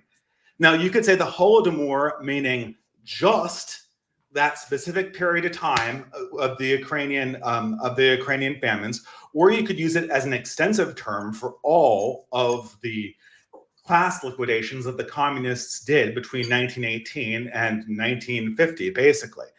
Now, I wouldn't criticize you for listing, that person. I wouldn't criticize you for listing a Nazi who died before the Holocaust as a perpetrator of the Holocaust, because he participated in many of the programs that murdered Jewish people during his time in office. The fact that he died before the final solution kicked off properly, because it took a few months to get out there, does not mean that he's not a perpetrator of that. This is like a minor thing. It's a mistake to say that, right? It's a mistake to say that, but it's not meaningful in any way that's generative. Okay, I don't really think kind of saying that Operation Reinhardt wasn't part of the Holocaust, or he died because before it had fully been rolled out, is really the same thing as saying Trotsky, who was exiled in 1928 and didn't really have a great deal of power in the Soviet Union. Do you understand that the process of this is important, Gabriel. Do you understand that the process of murdering class enemies did not begin in the 30s with the communists? No, I'm familiar with war communism. I'm familiar with atrocities committed in the early 1920s, and I'm familiar with okay. So, and he fully participated in this, correct? Okay, I don't actually think it's true that any of that is called the Holodomor. Is that true? Does anyone use the term Holodomor to refer to? It doesn't matter. No, what I'm saying is that the meaning of the statement is preserved. If I were to say, you could use it in either way you wanted to. The distinction is purely linguistic, is what I'm saying. The distinction is purely linguistic because there were other atrocities committed by. So the Holocaust did not start just in the Wannsee Conference, right? I mean, I don't want to get into complicated issues of World War II revisionism, but yeah, fine. It didn't start with just the Wannsee Conference. Yes, fine. Okay, I'll put it this way, Gabriel. It feels like you're concern trolling. It feels like you're attempting to demand that counterproductive and self-defeating actions be taken, so that I can chase a standard of factual accuracy that I would have no ability to enforce upon other people. I will 100% agree to whenever I see factual errors, I will try to forward that to them. But the Trotsky committing the Holodomor is a mistake. If you consider the Holodomor simply the period in the 30s where Stalin killed those people in Ukraine, and not the extensive track record the Communist Party had of killing its class enemies that began in 1918. If that's your definition of the Holodomor, then you're correct. That is a factual error. And if there's a date wrong, I'll correct that too. But these factual errors, I don't see how these factual errors build into an indictment of John Carter. I don't see how minor factual errors build into an indictment of Academic Agent or any of these other people. Okay. And I could stand away. I'm not indicting John Carter. I'm not indicting John Carter. I was specifically indicting you. And my point is about where that mistake came from, or whether you could make some kind of extensive pilpholistic argument justifying that mistake.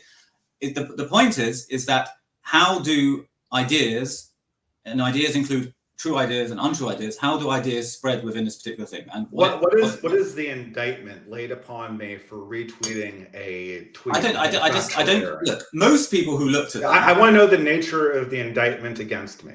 Because you saw something. What is the indictment? What is true about me? Because I accidentally retweeted somebody else's tweet that had a minor factual error that implied that a communist actor who murdered tons of Ukrainian peasants in the 1920s murdered Ukrainian peasants in the 1930s.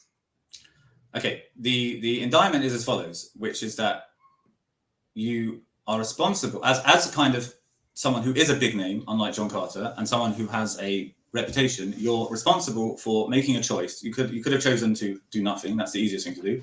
You could have chosen to correct his mistake privately and say, "Look, I'd really like to correct it privately." You can say, I'd really like to restack your thing. You can look in your thread. He replied and fine, no. I mean, beforehand, you could have said, I really think you. I just didn't notice it, dude. It was a mistake on my part. Okay. I mean, I think everyone else noticed it. Like everyone else who sees that is like, whoa, that's a big mistake. Okay, it's not like a few months off. It's many years off. And look, why would you decide that Trotsky was responsible rather than like Zinoviev or someone? Why Dovka Trotsky was like responsible for the Holocaust? I'll tell you why.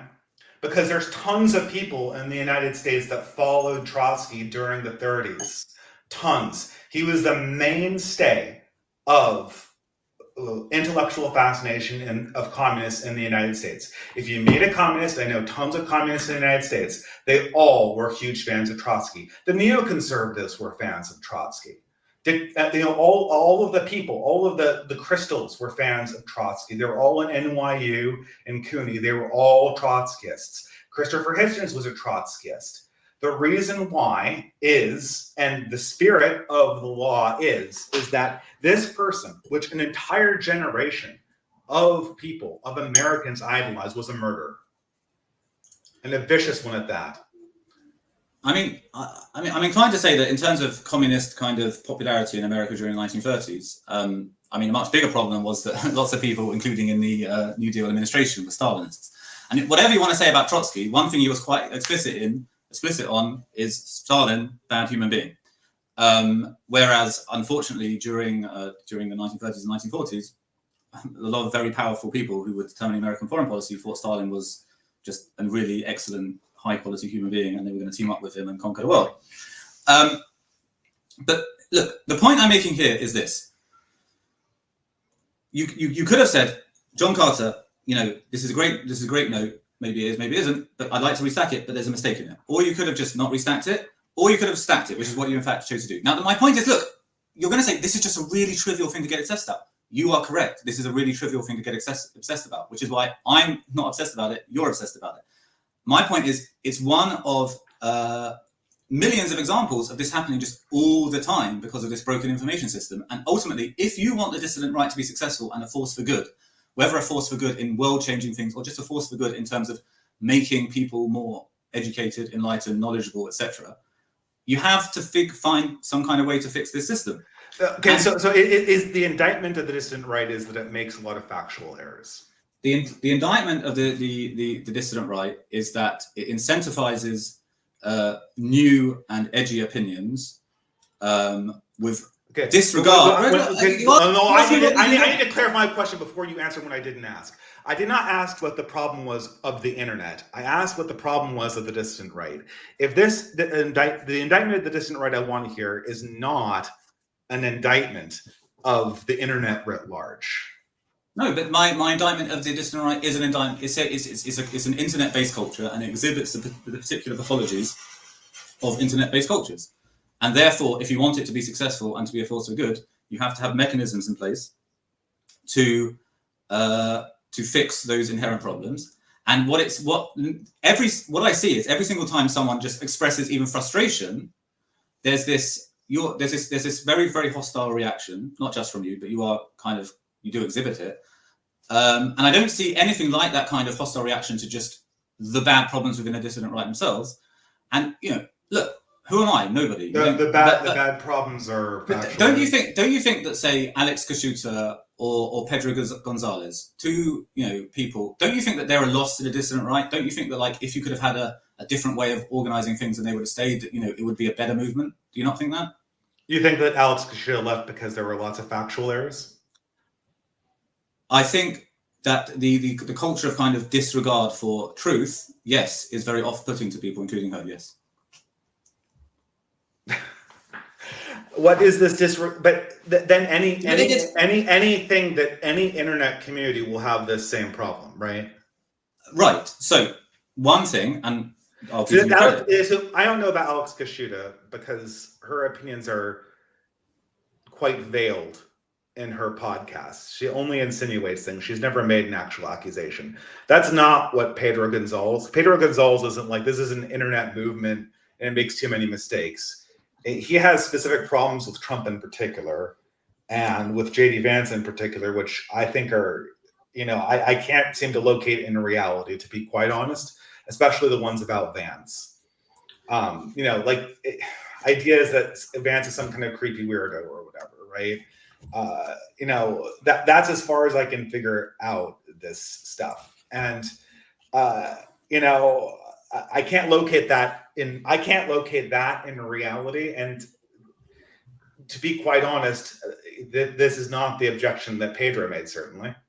Okay, I follow Pedro is one of like maybe 5 or 6 Twitter accounts that I follow, and I've definitely heard him make exactly these criticisms of an online community just spraying out, becoming a bad information community. One of his points is that one of the bad things about this online community is that they're just he kind of talks about 2 camps, which is he kind of lumps together, and probably to some degree unfairly, the intellectual dissident right and the kind of MAGA online right. And I think it's a legitimate criticism of what he says, that he doesn't properly distinguish between the two. But one of the points he's making about Trump, which is just that you try and point out all the really bad problems with Trump to people in the MAGA community, and it just doesn't get anywhere. It's just like throwing like rocks at a wall. Like everything just bounces off. Nothing. It's just completely impervious. Yeah, because that's the reality of politics. Because it's drowned out by these Twitter accounts with 1 million followers. Just that's an indictment of democracy. That's a indictment of democracy. Because if you criticize Trump, you are essentially supporting Harris at this stage. So yes, the criticisms of the online right are criticisms of online culture in general, and specifically criticisms of online culture in the context of democracy. But democracy is bad. Democracy is really, really bad. The cathedral is bad. The point is, I don't see. You seem just very intent on saying everything is bad. Why don't we get to be bad too? Everyone else is bad. Why shouldn't we be bad? I am not. That's what I'm hearing. I have not. The only thing I have been accused of is mistakenly retweeting a mistake that somebody else made, which happens all the time. And if you say you've never done that, I very much question the fact that you're even using social media. I don't have a Twitter account, so that's one. Good Lord, then that's one. Let he who was without sin cast the first stone. You have no experience. In order for the critique to be meaningful, it has to be not just a critique of the circumstances of modernity and the internet, right? I don't like modernity. I don't like the internet. I wish things could slow down. I wish that we could, I wish that I could do this full time and didn't have to work 50 hours a week at a day job. But I don't have 50 hours to spend on this thing a week. I have 6, maybe 9 if I'm lucky. And the problem here is, that's the reality. I can't rage against that. And coming to me with an objection that I should be spending, it's about as realistic. Me spending 50 hours to run fact checks on everyone else's article, which isn't even how I would use 50 hours if I had it a week. That's about as realistic as just saying, solve the problem of the internet. Okay, but I kind of think that whichever faction solves the problem of the internet, they're going to win. So if you want to win, you're going to have to solve the problems of the internet. Now, you make a legitimate point about yourself. Do you know how to solve the problems of the internet? Okay, no, but I don't think that a helpful. I don't think it's helpful when someone points out the problems. You say, well, they're just. I have no idea how to solve these problems, so I'm not going to think about it. And B, I'm going to be very hostile to the people who point out these problems and accuse them of counter-signaling and whatever. Well, at least you could say, yeah, you're right, it's messed up. I wish it would be better. If I had a magic button that could make it better, I'd push it. At least just say that and just, Okay, okay. Oh, no, granted. Yeah, it's messed up. It's messed up that false facts get occasionally circulated. Now, great. Okay, is there something that comes after that? You're a leader, so lead. An idea that I think... Yeah, but that's not a meaningful...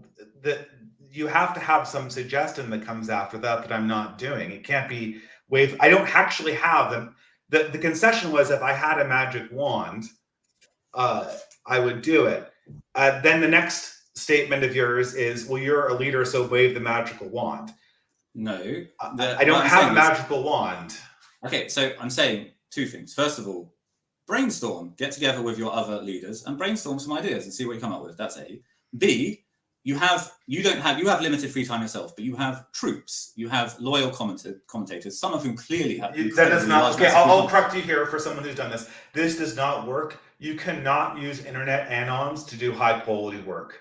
I actually, if there's one thing that I can say about this, and maybe I'm going to teach you something. I have done this for 8 years. In order to get someone to do a reliable job, you actually need to have a constant pseudonym. You either need to know the person in real life, or you need to have a constant pseudonymous identity. An army of online anons, if you cannot solve quality issues ever. I have tried this, it does not work. And I can explain to you why it doesn't work. Well, simply it's because the online anons cause more mistakes than they fix. But you do know people. One of your things, which I give you a lot of credit for, is that you are active in doing in real life meetups, right? Why did I thought? But weren't you telling me that I should walk away for this entire community? No. I did not say that at all. What I said was that at an individual level, for some people, that's a perfectly legitimate solution. You asked me what's the solution. I said there are a range of solutions. For some people, the solution is walk away. First of all, you could, but you don't have to. But given that you don't want to, and given that you should use your leadership for good, is that not a reasonable suggestion? It's a reasonable suggestion if there is a.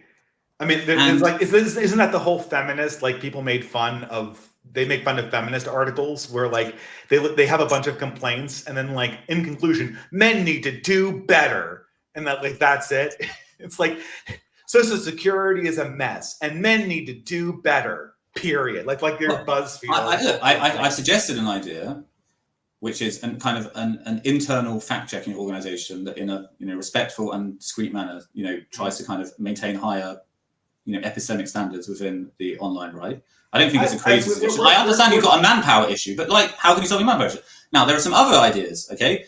One community that I think to some extent has solved the internet better than anyone else is the effective altruists. Now, they have fundamental assumptions that inform their whole worldview that both you and I would disagree with very strongly.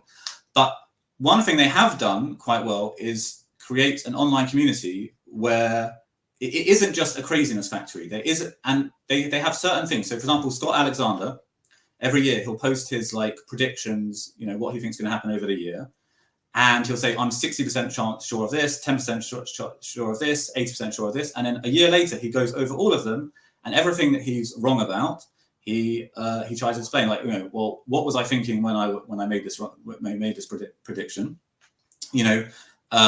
What happened that made my prediction wrong? How will I change my prediction in the future based upon this new information I have?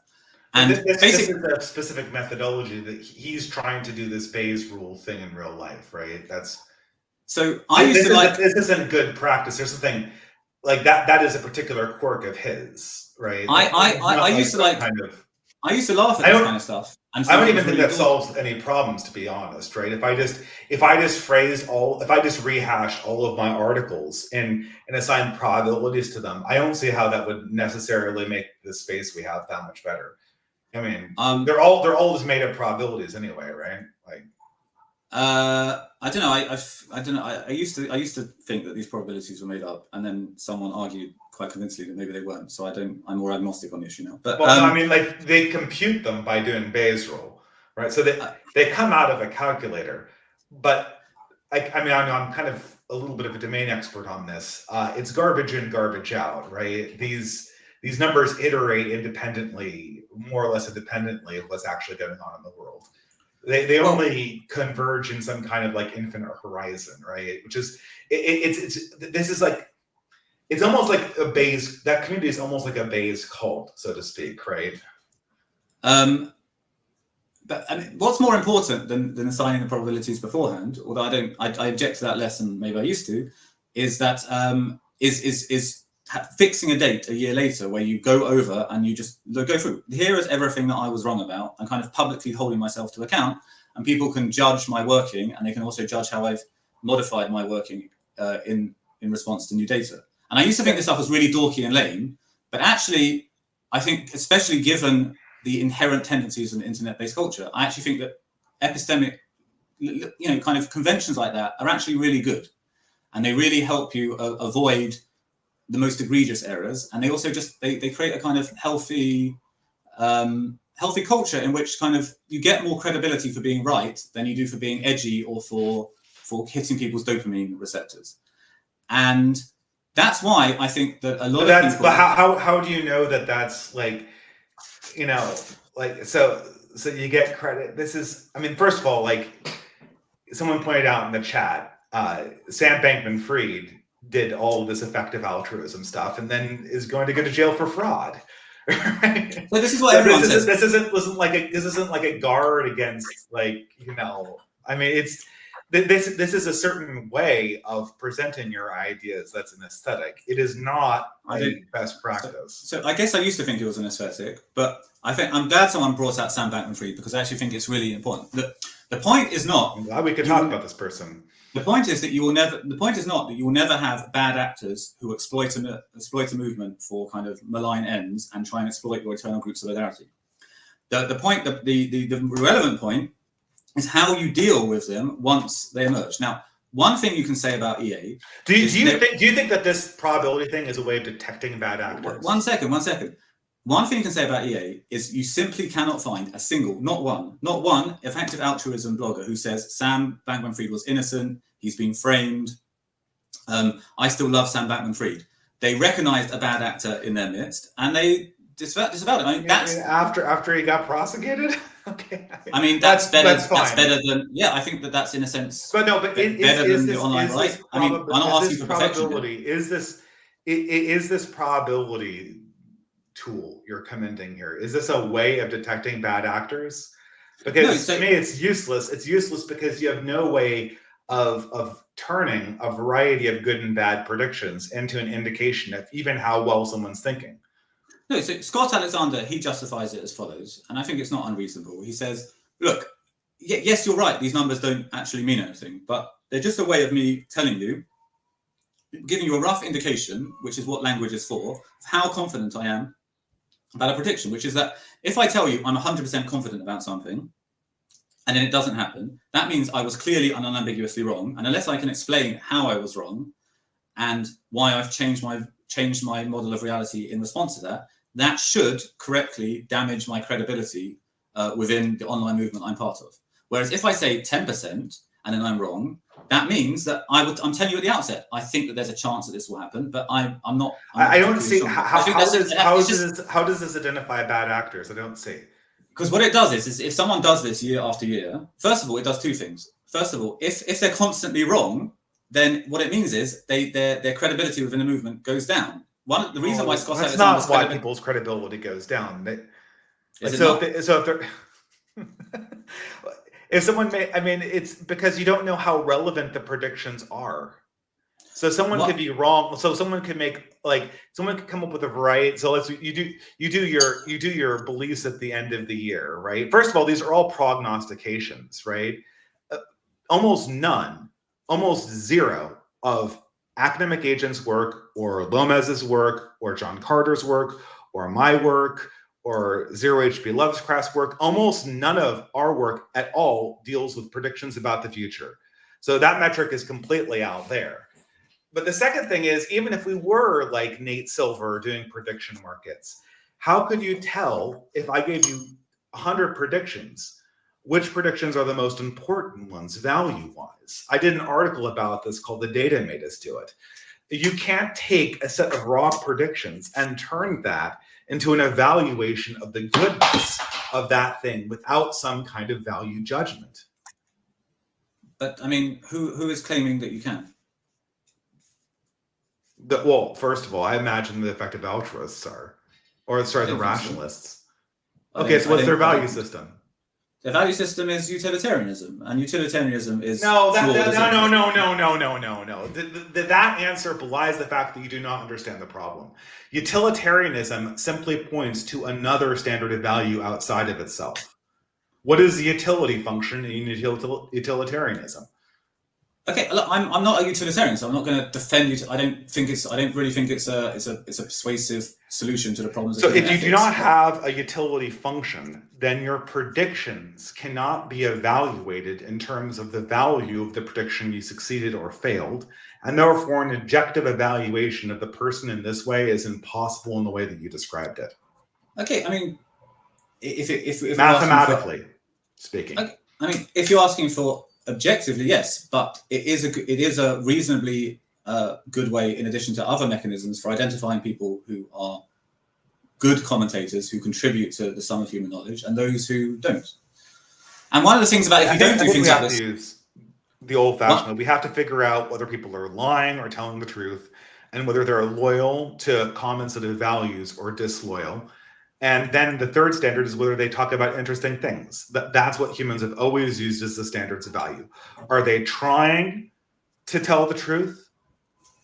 And I guess if you have a very, very consistent probability of telling lies, and that set of lies goes in one direction, then I would say that would undermine your credibility. But individual lies in random directions that don't tell a story are very hard to spin into a question for credibility. The second question is, do you share our values, which is a subjective question that cannot be evaluated independently of a value system or a utility function.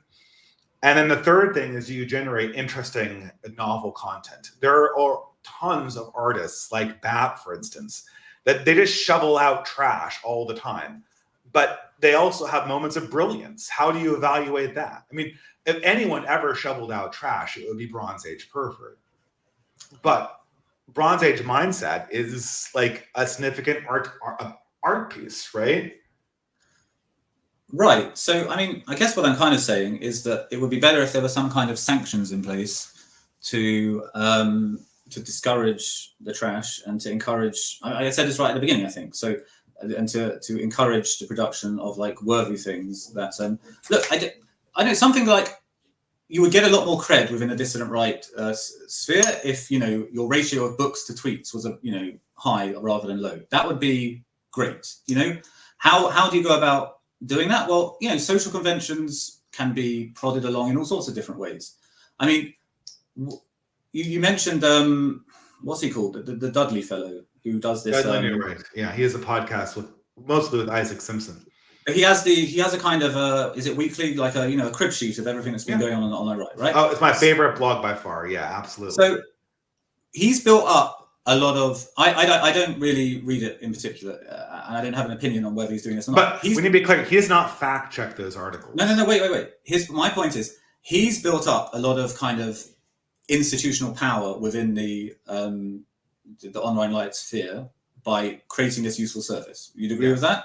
100%. So he's doing great service for us. Again, I'm not making a comment on what he is or isn't doing. I'm saying that he could choose to use that power for good, or he could choose to use that power for bad.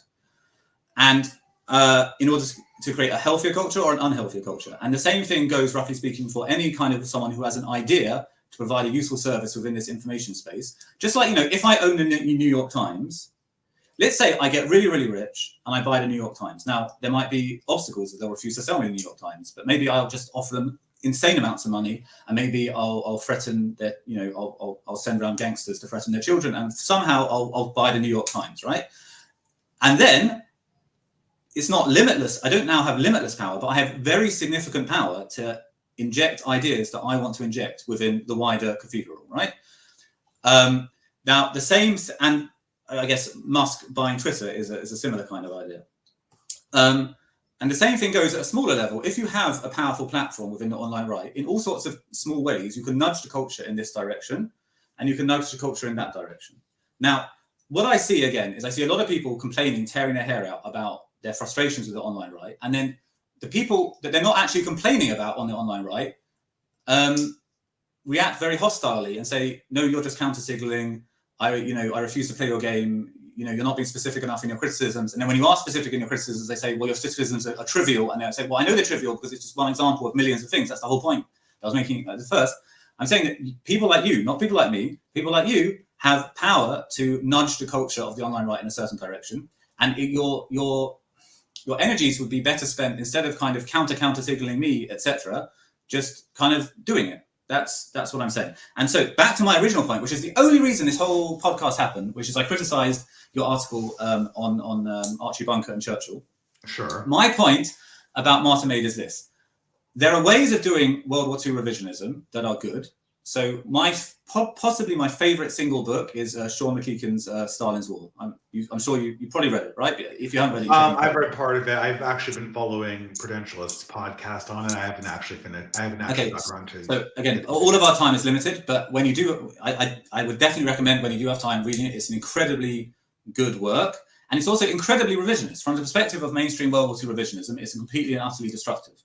So I recognise that World War II revisionism can be done well, and I think that not just that, but it's extremely important that it be done, and that when it's done well. Daryl Cooper's podcast with Tucker Carlson was about as bad as World War II revisionism can possibly be done, and therefore you don't have to counter-signal him. You don't have to say, Daryl Cooper, you suck, I hate you, whatever.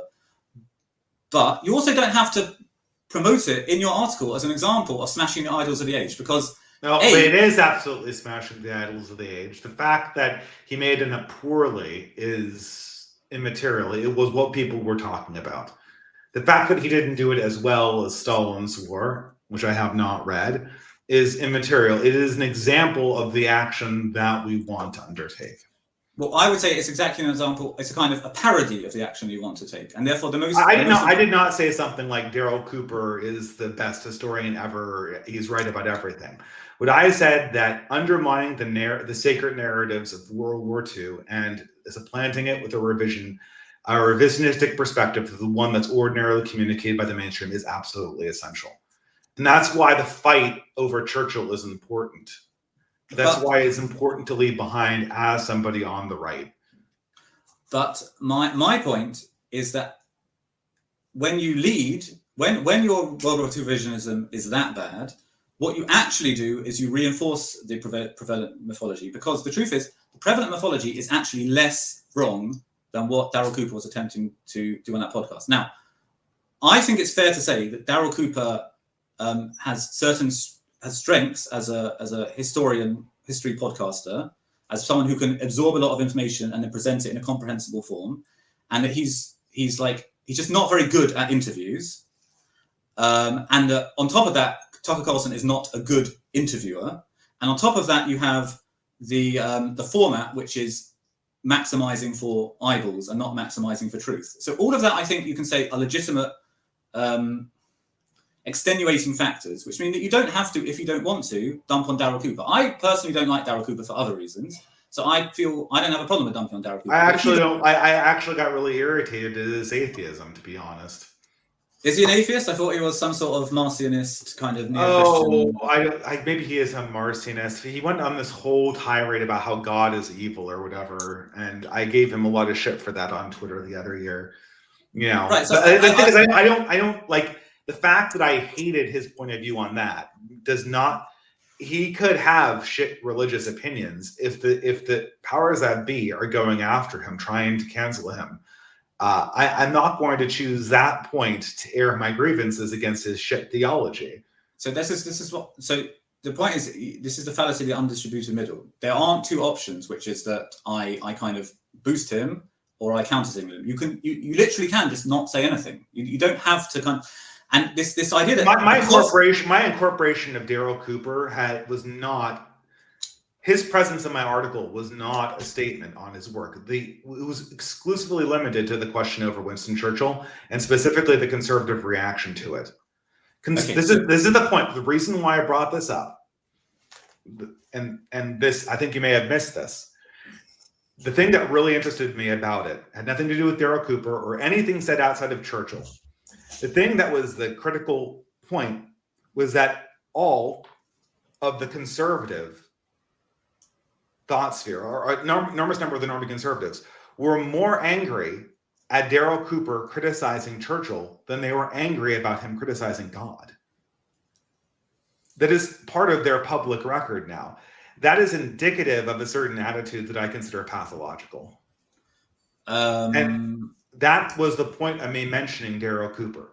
Daryl Cooper went after God in March, and the conservative establishment didn't care. He went after Churchill in August, and they lost their ever-loving shit.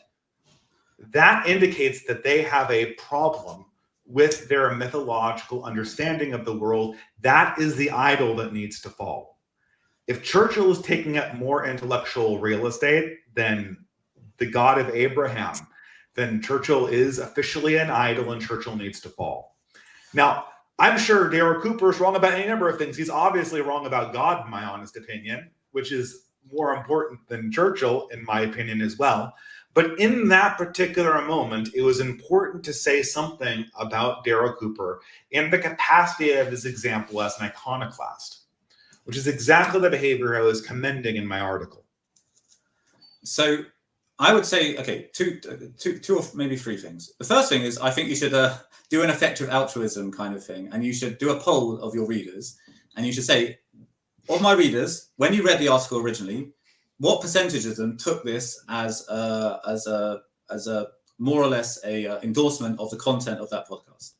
I would guess 60%. That would be my guess. 60% of people who read it took it as endorsement of content. That belies, but Gabriel, I don't believe in democracy or polls.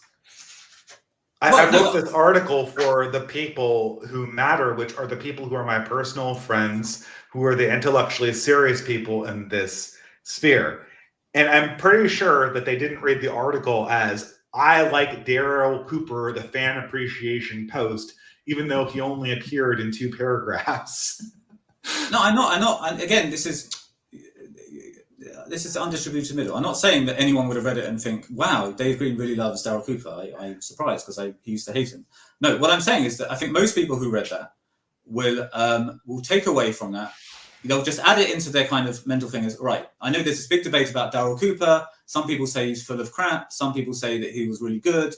And Dave Green, yeah, he said it was good. So I'll put that in the box. That's what I genuinely think that's what the vast majority of people read. And the point is, you may say you're only writing for a kind of rarefied sphere, but actually you have a very big audience. Yeah, but this is at the level where J.D. Salinger is guilty for like the assassination of Ronald Reagan or something like that, right?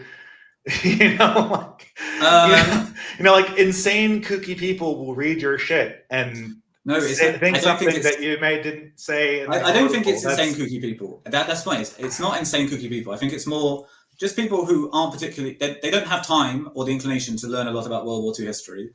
They know there's this big debate. They know that like they understand this point. It's an idol of the age, but they're not sure what is actually the truth. And they think, okay, is it true? Was the war all because of Churchill, and actually Hitler was just trying to stop communism even when he was aligned with communism? All the kind of things that Darrell Cooper was saying in that podcast. Hitler was absolutely trying to stop communism. That was, I don't know what the man's soul was, but I can absolutely tell you from the perspective of my family that lived in Eastern Europe at that time, that was the line that was essentially being given to everyone in the main belligerent forces in that territory. That was the line of the Nazi Party.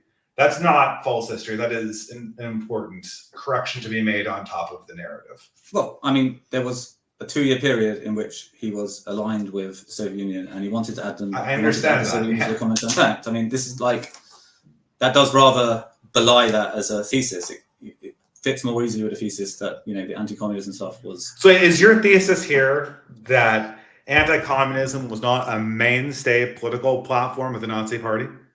My thesis is that that the Nazi Party used anti-communism as a way to draw popular support when it was convenient for them, but it wasn't a core ideological principle of the leaders of the Nazi Party, as evidenced by their actual actions when they started World War II in conjunction with the Soviet Union.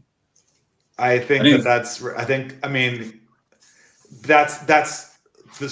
would be essentially assuming that you can see into people's souls.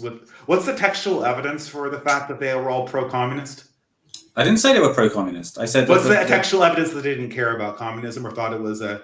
What's the textual evidence? The textual evidence is that they aligned with the Soviet Union to carve out Eastern Europe, and they actively facilitated the Soviet invasion of Finland. When even at that time, even America put the Soviet Union under our arms. But you understand. The entire Soviet invasion of Finland was supported by Gabriel. You must understand. German. You must understand that we know that the Nazi leadership had designed. had designs to invade all of Russia to liberate the German populations inside the border of the Soviet Union and incorporate them into a larger Germany. And that this was the mainstay of Hitler's plan before the alliance to invade Poland. Okay, so but what we see from what actually happened is that it wasn't the most important thing, and it was an element of their ideological arsenal that they were willing to jettison when it came into conflict with more important things, which is the expansion of Germany and Nazi racial goals. I don't know, man. You should read. Look, honestly, Yarvin is supporting me on this one when I say that war with the Soviet Union was considered, in Hitler's mind and in most Nazis' mind, the main war, and their main ideological opponent was the USSR and communism as it existed. The alliance with Stalin was a momentary truce that almost all of the Nazis expected to eventually be broken over a larger fight over who would rule Eastern Europe. Almost all of the designs of territorial expansion of Germany were towards the east. It may be true, and probably is true, that a lot of the Nazi rank and file, the majority of them did take that position. And again, you should read Stalin's War, because what Sean McEuchen argues, and he has extensive textual evidence, is that the reason why the Soviet-Nazi pact broke down is because essentially Stalin was the one who essentially refused to abide by its terms and was constantly being provocative over the course of late 1940 and early 1941.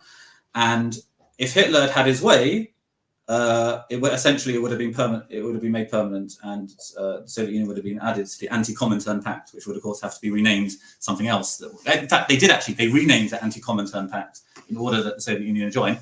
And basically, the Soviet Union. The way that Hitler justified it to him and his kind of upper circle was that essentially the problem with communism was the Jews. It wasn't the communism. And Stalin had made extensive efforts to de-Jew his regime, and as long as Stalin continued to de-Jew his regime, then he didn't have any further objections to Hitler may have personally believed something like that, but the majority of the Nazi Party did not. And the majority of the Nazi Party was anti-communist in its understanding of itself. And so, I mean, I just contest this understanding. I mean, this is kind of a good point here. Like, this is just a straight out contestment over fact. This is not like me making a mistake.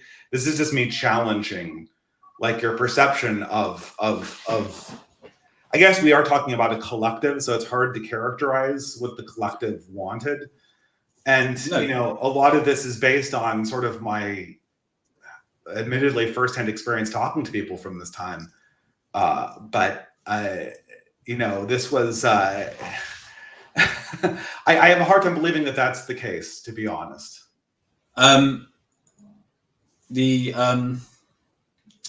Well, again, I would recommend reading Stalin's War. Maybe we can talk about it afterwards when we're on the same page. But the point about Martin made is that all these kind of complicating factors you can't say, because what he actually said was that Hitler personally wanted to kind of make peace with Britain, because he felt there was this very Soviet threat to the east which had to be fought, and this was an urgent matter. And that is simply not consistent with actual German foreign policy up until Operation Barbarossa, up until about two months before Operation Barbarossa, when it became clear, when basically Hitler despaired of Stalin ever cooperating, and did the plans for invasion. Now, there are lots of other much more egregious errors in the thing. But my point is, this is my point. You smash idols with truth, okay? If I go up to an idol of Baal and I say, look, this idol's fake, you know the story in the, are you Catholic or Greek Orthodox? Sorry for my ignorance. I'm Catholic.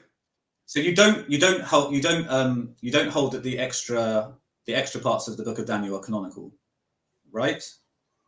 There are 4 additions to the Book of Daniel that are in the King James. I'm not familiar with that particular piece. Fine. So there's a story called Bel and the Dragon, right, which is a addition. So the Orthodox churches regard it as canonical.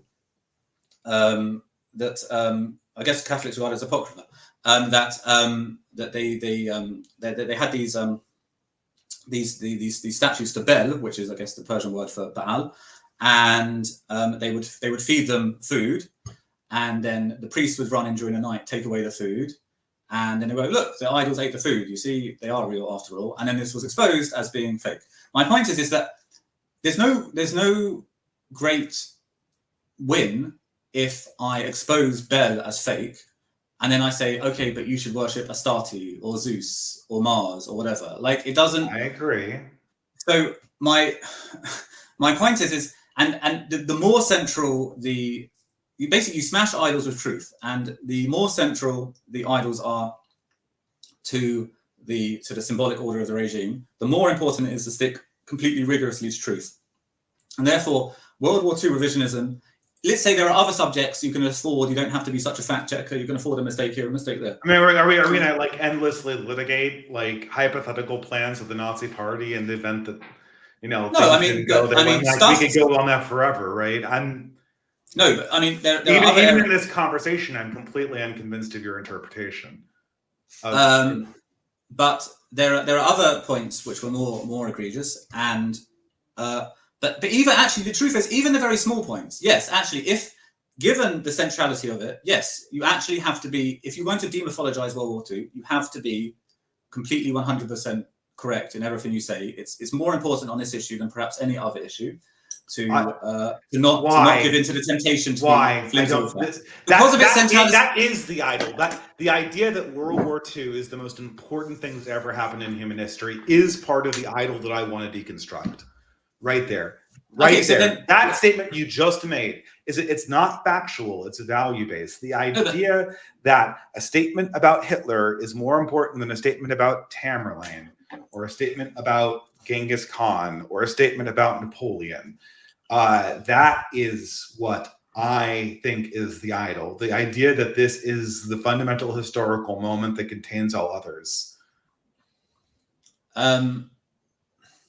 So in that case, the correct thing to do would just be say World War II, World War Schmoo. Who cares? I don't care about World War II. I don't find it interesting. It's not. That is exactly that. I literally probably I didn't say that exact word, but that sentence meant to that exact motion appear at the end of my article is one of the. But that's exactly what Tucker Carlson and Daryl Cooper are not doing. Tucker Carlson and Daryl Cooper are offering a bad revisionist version of history. They're not saying it doesn't matter. They're saying it really, really does matter. But the real story is that Churchill was a villain in World War II.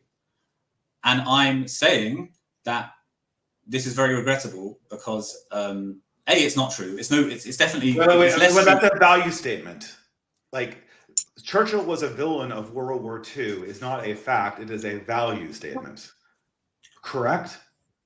Okay, fine. It's a value statement that it's a value is impossible statement. It's a value statement that I happen to actually agree with.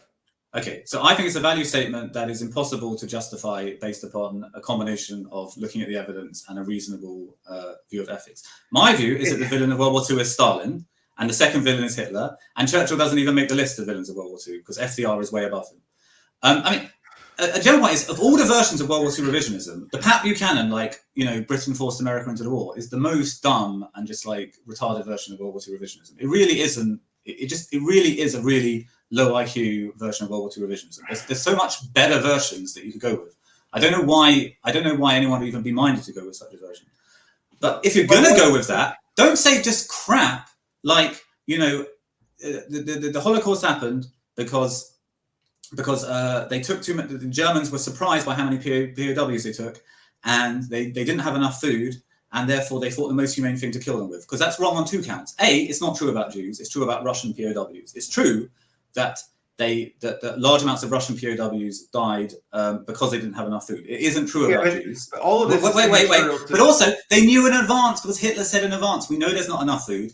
We know that we're going to have to kill large amounts of people because there's not enough food. There's the clearest textual evidence you can have if you want. 2 months before the invasion, he says how much we're going to requisition half of the food from the Ukraine. We know this is going to cause mass starvations. We know there's going to be no way we're going to be able to feed the POWs, and so we're going to have to kill them all.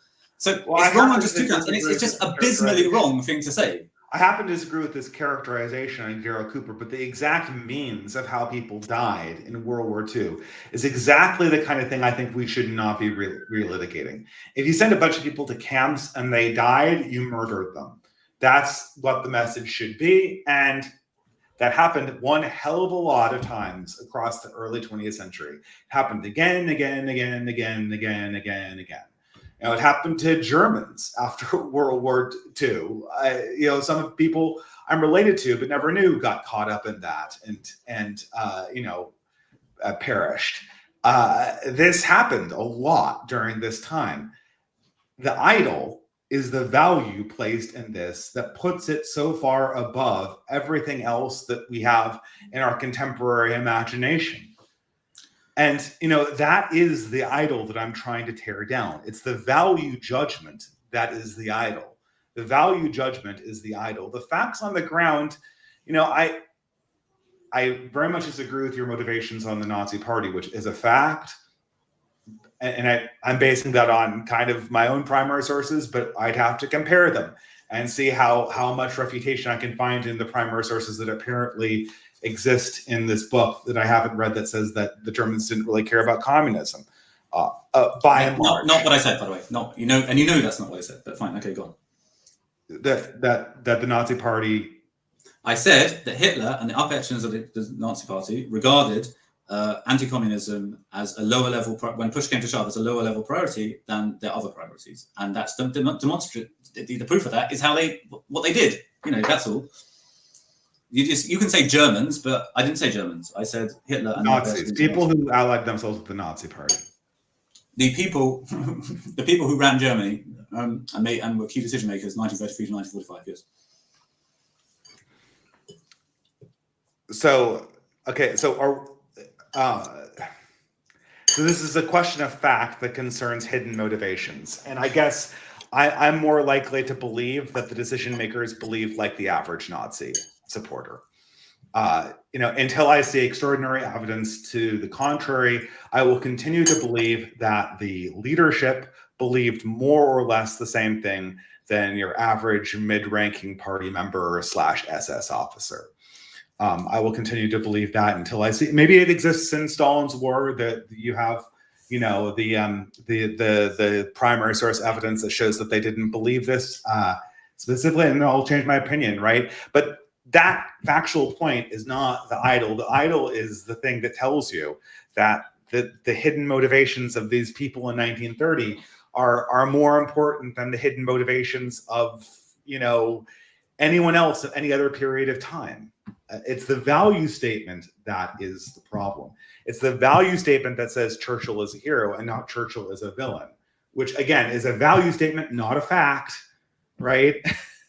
Okay, but these are two different things. One is that World War II isn't particularly important, and one is that it could be that World War II isn't particularly important, but Churchill is the hero of World War II. Those are perfectly compatible positions, right? I don't think. For me, the Battle of Lepanto isn't particularly important, but I still think Don John of Austria was probably the hero of the Battle of Lepanto. I don't see how those two things even go together. What? Okay, but there are two statements. Importance and heroism are both value statements that require a standard of value. Right. So if Islam is correct, and the Ottoman Sultan was commanded by God to invade Europe, then the leadership of the Austrians in Lepanto would have been objectively not heroic. These depend on value statements to pre-exist. The value statement is the problem with the idol, not the raw facts on the ground. Fine. So you're saying that the idol has two components. One is that World War II has this elevated, unique importance, and one is that it's a morality play of good against evil. Is that correct? Fine. Yes. And specifically the Holocaust, right? Because of how I've seen the Holocaust being used. The Holocaust, I never seen anybody assert that the Holocaust killed fewer people than several of the communist death camps systems. But the Holocaust is immeasurably more value placed on it, immeasurably in the Western imagination. Like I said, there are Holocaust museums in LA. While LA was famously a hotbed for communist sympathies at the very moment when Stalin was murdering more people than Hitler. That is not a mistake of fact, that is a mistake of value placement. Yeah, okay, fine. I agree that it's wrong to see Nazi crimes as qualitatively different from Stalin, from Soviet crimes. And it's even wronger to kind of just apologize and minimize and deny Soviet crimes while kind of, holding to the most maximalist interpretation of Nazi crimes. That I agree with. The question is, well, let's say you've defined the idol in this kind of this two-part manner. Why is Daryl Cooper offering a reinterpretation an interpretation of World War II in which Churchill is the chief villain? How does that contribute to destroying the idol? Do you want me how does it contribute to destroying the idol? Well, I explained that in my piece. First of all, I don't believe Churchill was a good man, like in some kind of objective sense. I don't want, he wasn't as bad as Stalin, obviously, but I did literally cover this in my piece. The story of World War II depends on there being a clear good versus evil narrative. Once you see the contest of World War II being fought by belligerents on all sides that are credibly guilty of starting wars, keeping wars going, and maybe participating in genocides, of which Churchill is, arguably guilty of all three of those things. Once you realize that every single person in that war was equally kind of participating in this system, you begin to restructure the World War II as essentially a tragedy and not as some kind of didactic mythological message that can be used as an instruction manual on how you're going to reorganize Western countries, specifically reorganizing them along the lines that I saw being commended at the Holocaust Museum that I saw like 20 years ago or something like that. But don't you think then the best way to smash the idol is to say that instead of giving a error-strewn account of why Churchill was the chief villain of World War II? I did not give an error-strewn account of that. No. Daryl Cooper did. So you're trying to argue me.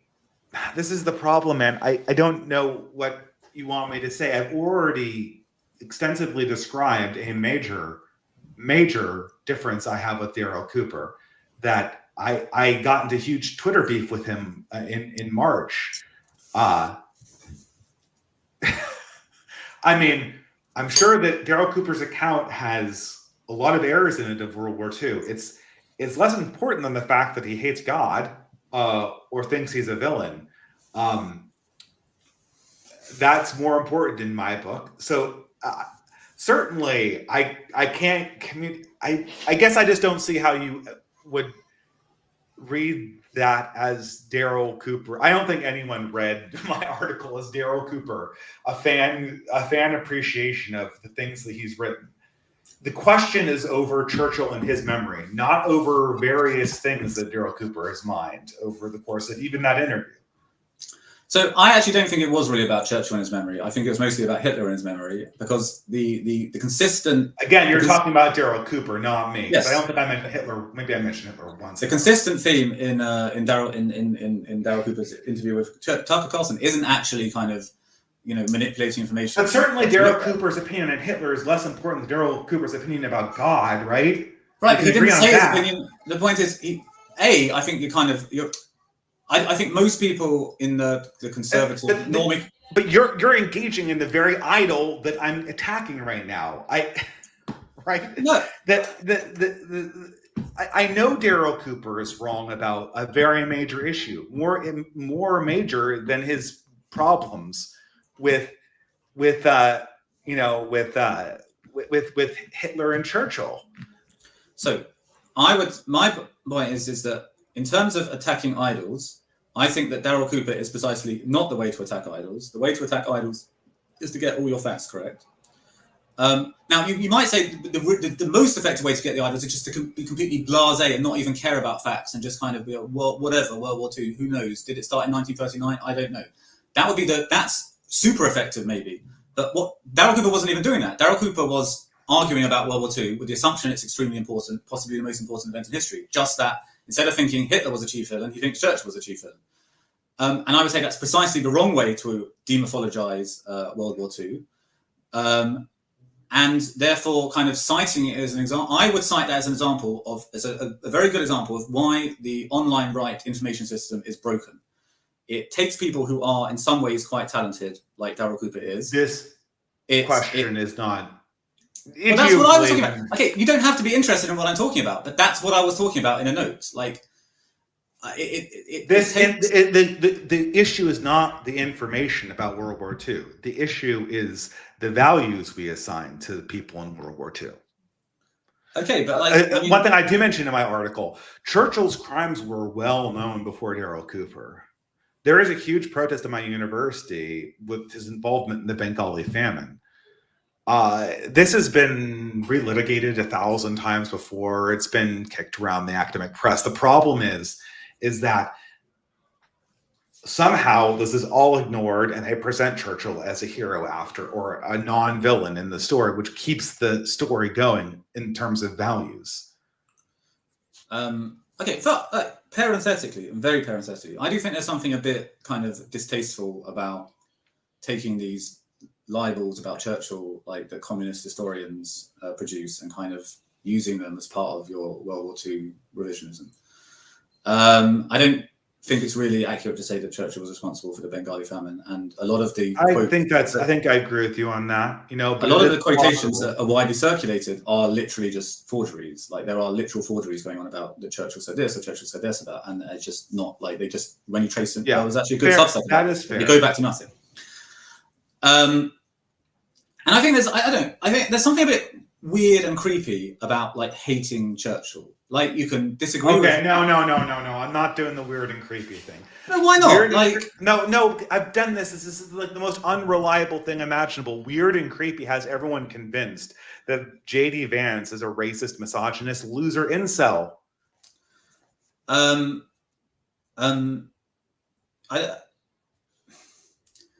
Like this instinct, when you say someone's weird and creepy, what you mean is that they don't look like part of the ruling class. I understand that. First of all, Churchill doesn't look like part of the modern ruling class. Just look at him.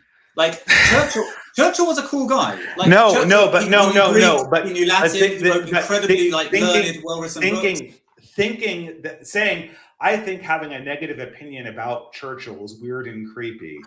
I think there is something. Look, hey. Yeah, because expressing negative opinions about Churchill in public is considered weird or creepy, because our contemporary ruling class does not express negative opinions about Churchill in public. That's one of its. That's one of its regulations. I have a slightly different perspective, because I mean, I'm from Britain, and on the left half of the political spectrum, it's completely normal to say bad things about Churchill, and I can tell you that it hasn't made Britain any better. It hasn't made Britons more able to exercise, their ethnic. I don't think that this is some kind of Rosetta Stone that, like, if you take Churchill out of the puzzle, it'll all come crashing down. I mean, maybe a little bit in the sense that it would demythologize World War II as a first step to demythologizing World War II. The thing is that I'm not going to do anything or respond to the X is weird and creepy line. I know what that means. That means that hysterical women think that somebody is signaling that they don't have wealth and power, or they don't look like somebody who might have wealth and power. That is what that sentence means. That's how everyone convinced themselves that J.D. Vance is, a racist incel, or whatever they're saying now. Okay, well then let me put the point otherwise. I think the correct take on like Churchill is he was one of the great politicians of the imperial era. He was fluent in Greek and Latin. He wrote incredibly learned, extraordinarily well-written books in like really flowing English prose, really, really good stuff. He smoked cigars like because he enjoyed them, not because of some performative masculinity thing, whatever. And he was part of, great decisions that were made that changed the course of history. And you can, and I would, criticize many of the decisions he made both in World War I and World War II. Although with that said, there are other things like, for example, after World War I, he was the British politician, in fact, the European politician really, who was most pushing for fighting the Russian Civil War until victory was achieved over the Reds, which would have changed the whole course of history immeasurably for the better. And he was the minority on that one, and he lost out with the results that we have, the 20th century, basically. So I think a normal right-wing person looks at Churchill and they're like, okay, here's a criticism, but yeah, like, he was cool. And if you're like, oh, he played with toy soldiers, he must have been some kind of psycho, I do think that is indicative of some kind. Okay, I'm not allowed to say weird and creepy. I don't know what it is. It's some kind of personality default for sure. And I think that having Tucker Carlson and Daryl Cooper saying that, I mean, are there studies that show that playing with action figures is indicative of psychopathy? Is there studies? No, but is it? I don't know. Is it a common stereotype? Oh, he must be a psychopath because he plays with action figures. I mean, it's also weird because Daryl Cooper, like, famously, he plays Call of Duty, like, you know, when every single new shoot 'em up game, he's like does a review of it. So it's also weird that I did not know that. You know much more about Daryl Cooper than I do. Yeah, probably. I only know about the things he's written. He's a big gamer. He's a big gamer, and he tweets a lot about it. Well, that's awesome. But the point I'm making is obviously the reason why the toy soldiers thing is brought up is because there have been multiple movies about Churchill that portray him as like this, you know, this. I mean, you know, like you said before, like some kind of paragon of maturity and intellectual breadth, and saying him as kind of like a flawed person that had, you know, that could have had. I will say this: I do believe this about Churchill. I believe that he was a warmonger. He had this obsession, like Teddy Roosevelt, and I think Teddy Roosevelt had a lot of greatness to him as well. But he had this obsession with starting and fighting wars, right? And that impression of Churchill, I think, is necessary to see World War II as a demythologized experience, because that the whole toy soldier thing, the reason why it hits so hard is because it contradicts the emotional narrative we have about these figures. I don't think that actually most people it hit hard. I think most people heard that sentence and thought, what on earth are you talking about? What's wrong with a guy playing with toy soldiers? Now, by the way, well, then what's the problem with it? If they just dismissed it, then you'd have nothing to worry about. I listened to one of the biographies of Churchill, and he says apparently it's not even true that he played with toy soldiers. Like, he used to kind of demonstrate things with toy soldiers to make a point and whatever. But I'm trying to make a point here that all of these things, the entire narrative around World War II, has less to do about the facts on the ground and more to do about our emotions about those facts. Churchill's role in World War II, it matters, like he could have the exact same actions, but the story that plays in your head of World War II matters significantly whether he is an elder statesman who calmly wants the best for his country, who's backed into a corner at a hard time and has to make a tough decision. And then the vision of Churchill, where he loves war, he likes war. To him, it's a giant video game where he just wants to send soldiers into no man's land to get shot up. And this is something that's been his obsession for his entire life. And now he's playing it with real geopolitics in a giant staring competition with Hitler. The actions of Churchill could be the exact same recorded ones that we have from the primary sources. If you see Churchill as the first character, your value appreciation of those actions will be diametrically opposed to if you see him as the latter character. And it's the values we associate with the events that matter more than the specific events themselves. That actually was kind of the thesis of my entire essay. I have very much failed to convey that, apparently, but that's the whole point. The point is that it is the emotions we have to Churchill that are the critical thing. And I think there are good reasons to have neutral or negative emotions to Churchill. Obviously, I think there's good reason to have negative emotions towards Hitler, because I think he was a little unstable and actually, did want to start a war too. But I'm not so sure that made him particularly unique.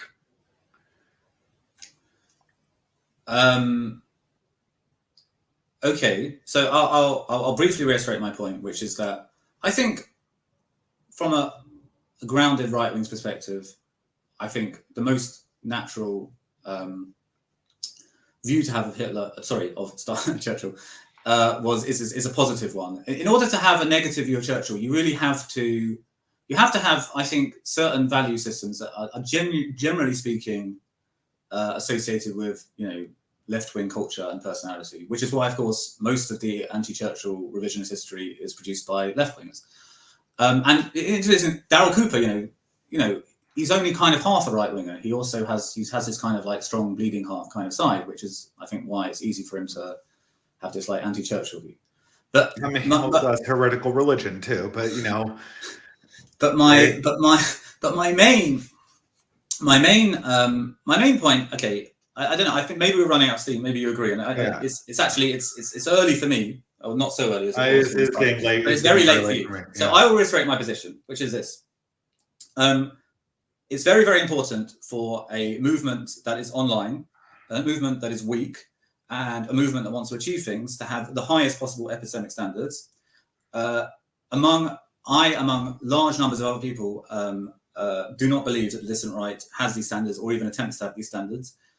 It would be better for both the dissident right itself and the world to cultivate habits that have these standards. And I think that the whole Daryl Cooper, Tucker Carlson thing was both an example of the movement not having these standards, and also the reaction to it afterwards was a kind of rejection of the very concept of having these standards. That is my position, but I'll let you have the final word. Okay, so I agree with you that we should have standards. We are working to enforce standards in the select areas where we can spare the time to do that, at least in the sections of the dissident right that I cover, which I will say before are mainly the book output and the published output of the dissident right, and less the Substack note / angry tweet, you know, whatever is going on with Academic Agent that you object to. I would defend his book. The issue we have here is the dissident right cannot be held responsible for the internet working the way that it does. And furthermore, what creates this problem, I think, well, twofold. First of all, there's an overemphasis on differences of facts when what is obviously going on is a difference of value, which is, this has been consistently a theme of people use differences in fact, or minor differences in fact, when what they really should be talking about is the differences that exist in the values. Now, I don't really think that anyone ever dumped a movement because they made an error on a date or accidentally confused a name or something like that, or even got a number wrong on a body count, or had the wrong Bayesian probability for a prediction. I don't think that's how genuine differences in politics emerge. And so I guess what I'd say is, I think that, you know, if you're wondering why you're getting this pushback from us or from me, I guess it's because well, first of all, I wanted to see what the intellectual source, like if there was an ideological objection to it, like from a worldview point of view. If it's just, you know, we don't do sufficient fact checking, I appreciate the comment, but I was interested in if there was a more kind of intellectually deep objection to the values put forward by the dissident right, which are the critical thing. But the reason why people get, you know, a little bit angry about this, or, you know, I'm kind of a little bit irritated, is that you get all these insinuations about collectives of people, and all people are doing is farming out the worst examples of these movements that you worked really, really hard and spent a lot of money putting together. And then people put down the project because they found someone on 4chan or Twitter or something, or, you know, somebody who was more prominent in the movement got emotionally upset. These are used as tools to attack and harm and destroy the basis of what we're trying to put forward and what a change would look like. And if the idea is that we are going to collectively put down any movement that does not out of the door have the standards of Harvard and is struggling like Harvard with the idea of keeping information clear on the internet, you'll never see any change, because as soon as a movement comes about on the internet, as it necessarily have to, they will suffer from the exact same problems that you lay out on the feet of the right. And I think that's kind of tragic. I think that we need to kind of think differently about this. I would love it if we could get internal fact checking, but unpaid internal fact checking won't work. And having our best thinkers, attach phony Bayesian priors to their beliefs and spend hours and hours and hours rechecking, statements against primary sources is just a recipe for not having anything interesting coming out of this sphere. And that's kind of my opinion on this matter, I guess. Okay. I'm going to write an article about the whole Daryl Cooper thing, and maybe this week, maybe the week after, and that will be my response. Well, thank you so much for coming on. I'm sorry this is a little bit of an emotional topic for me, so thank you for being such a good sport. One thing is I didn't quite grasp. The penny just dropped. I understand. I do understand what you're saying about a kind of proprietary sense about a movement that you've worked hard to create, and how it, it's not when criticism you see as unfair. It's not just an abstract thing. It's like personal for you. And you know what? I'll take that on board maybe. All right. Well, thank you very much for your time, Gabriel, or NonZionism. Everyone can check out your Substack. It's NonZionism on Substack. And I think there's a lot of interesting articles there. And thank you for coming on. Have a great night's sleep. Have a good night. Bye. Okay. Bye.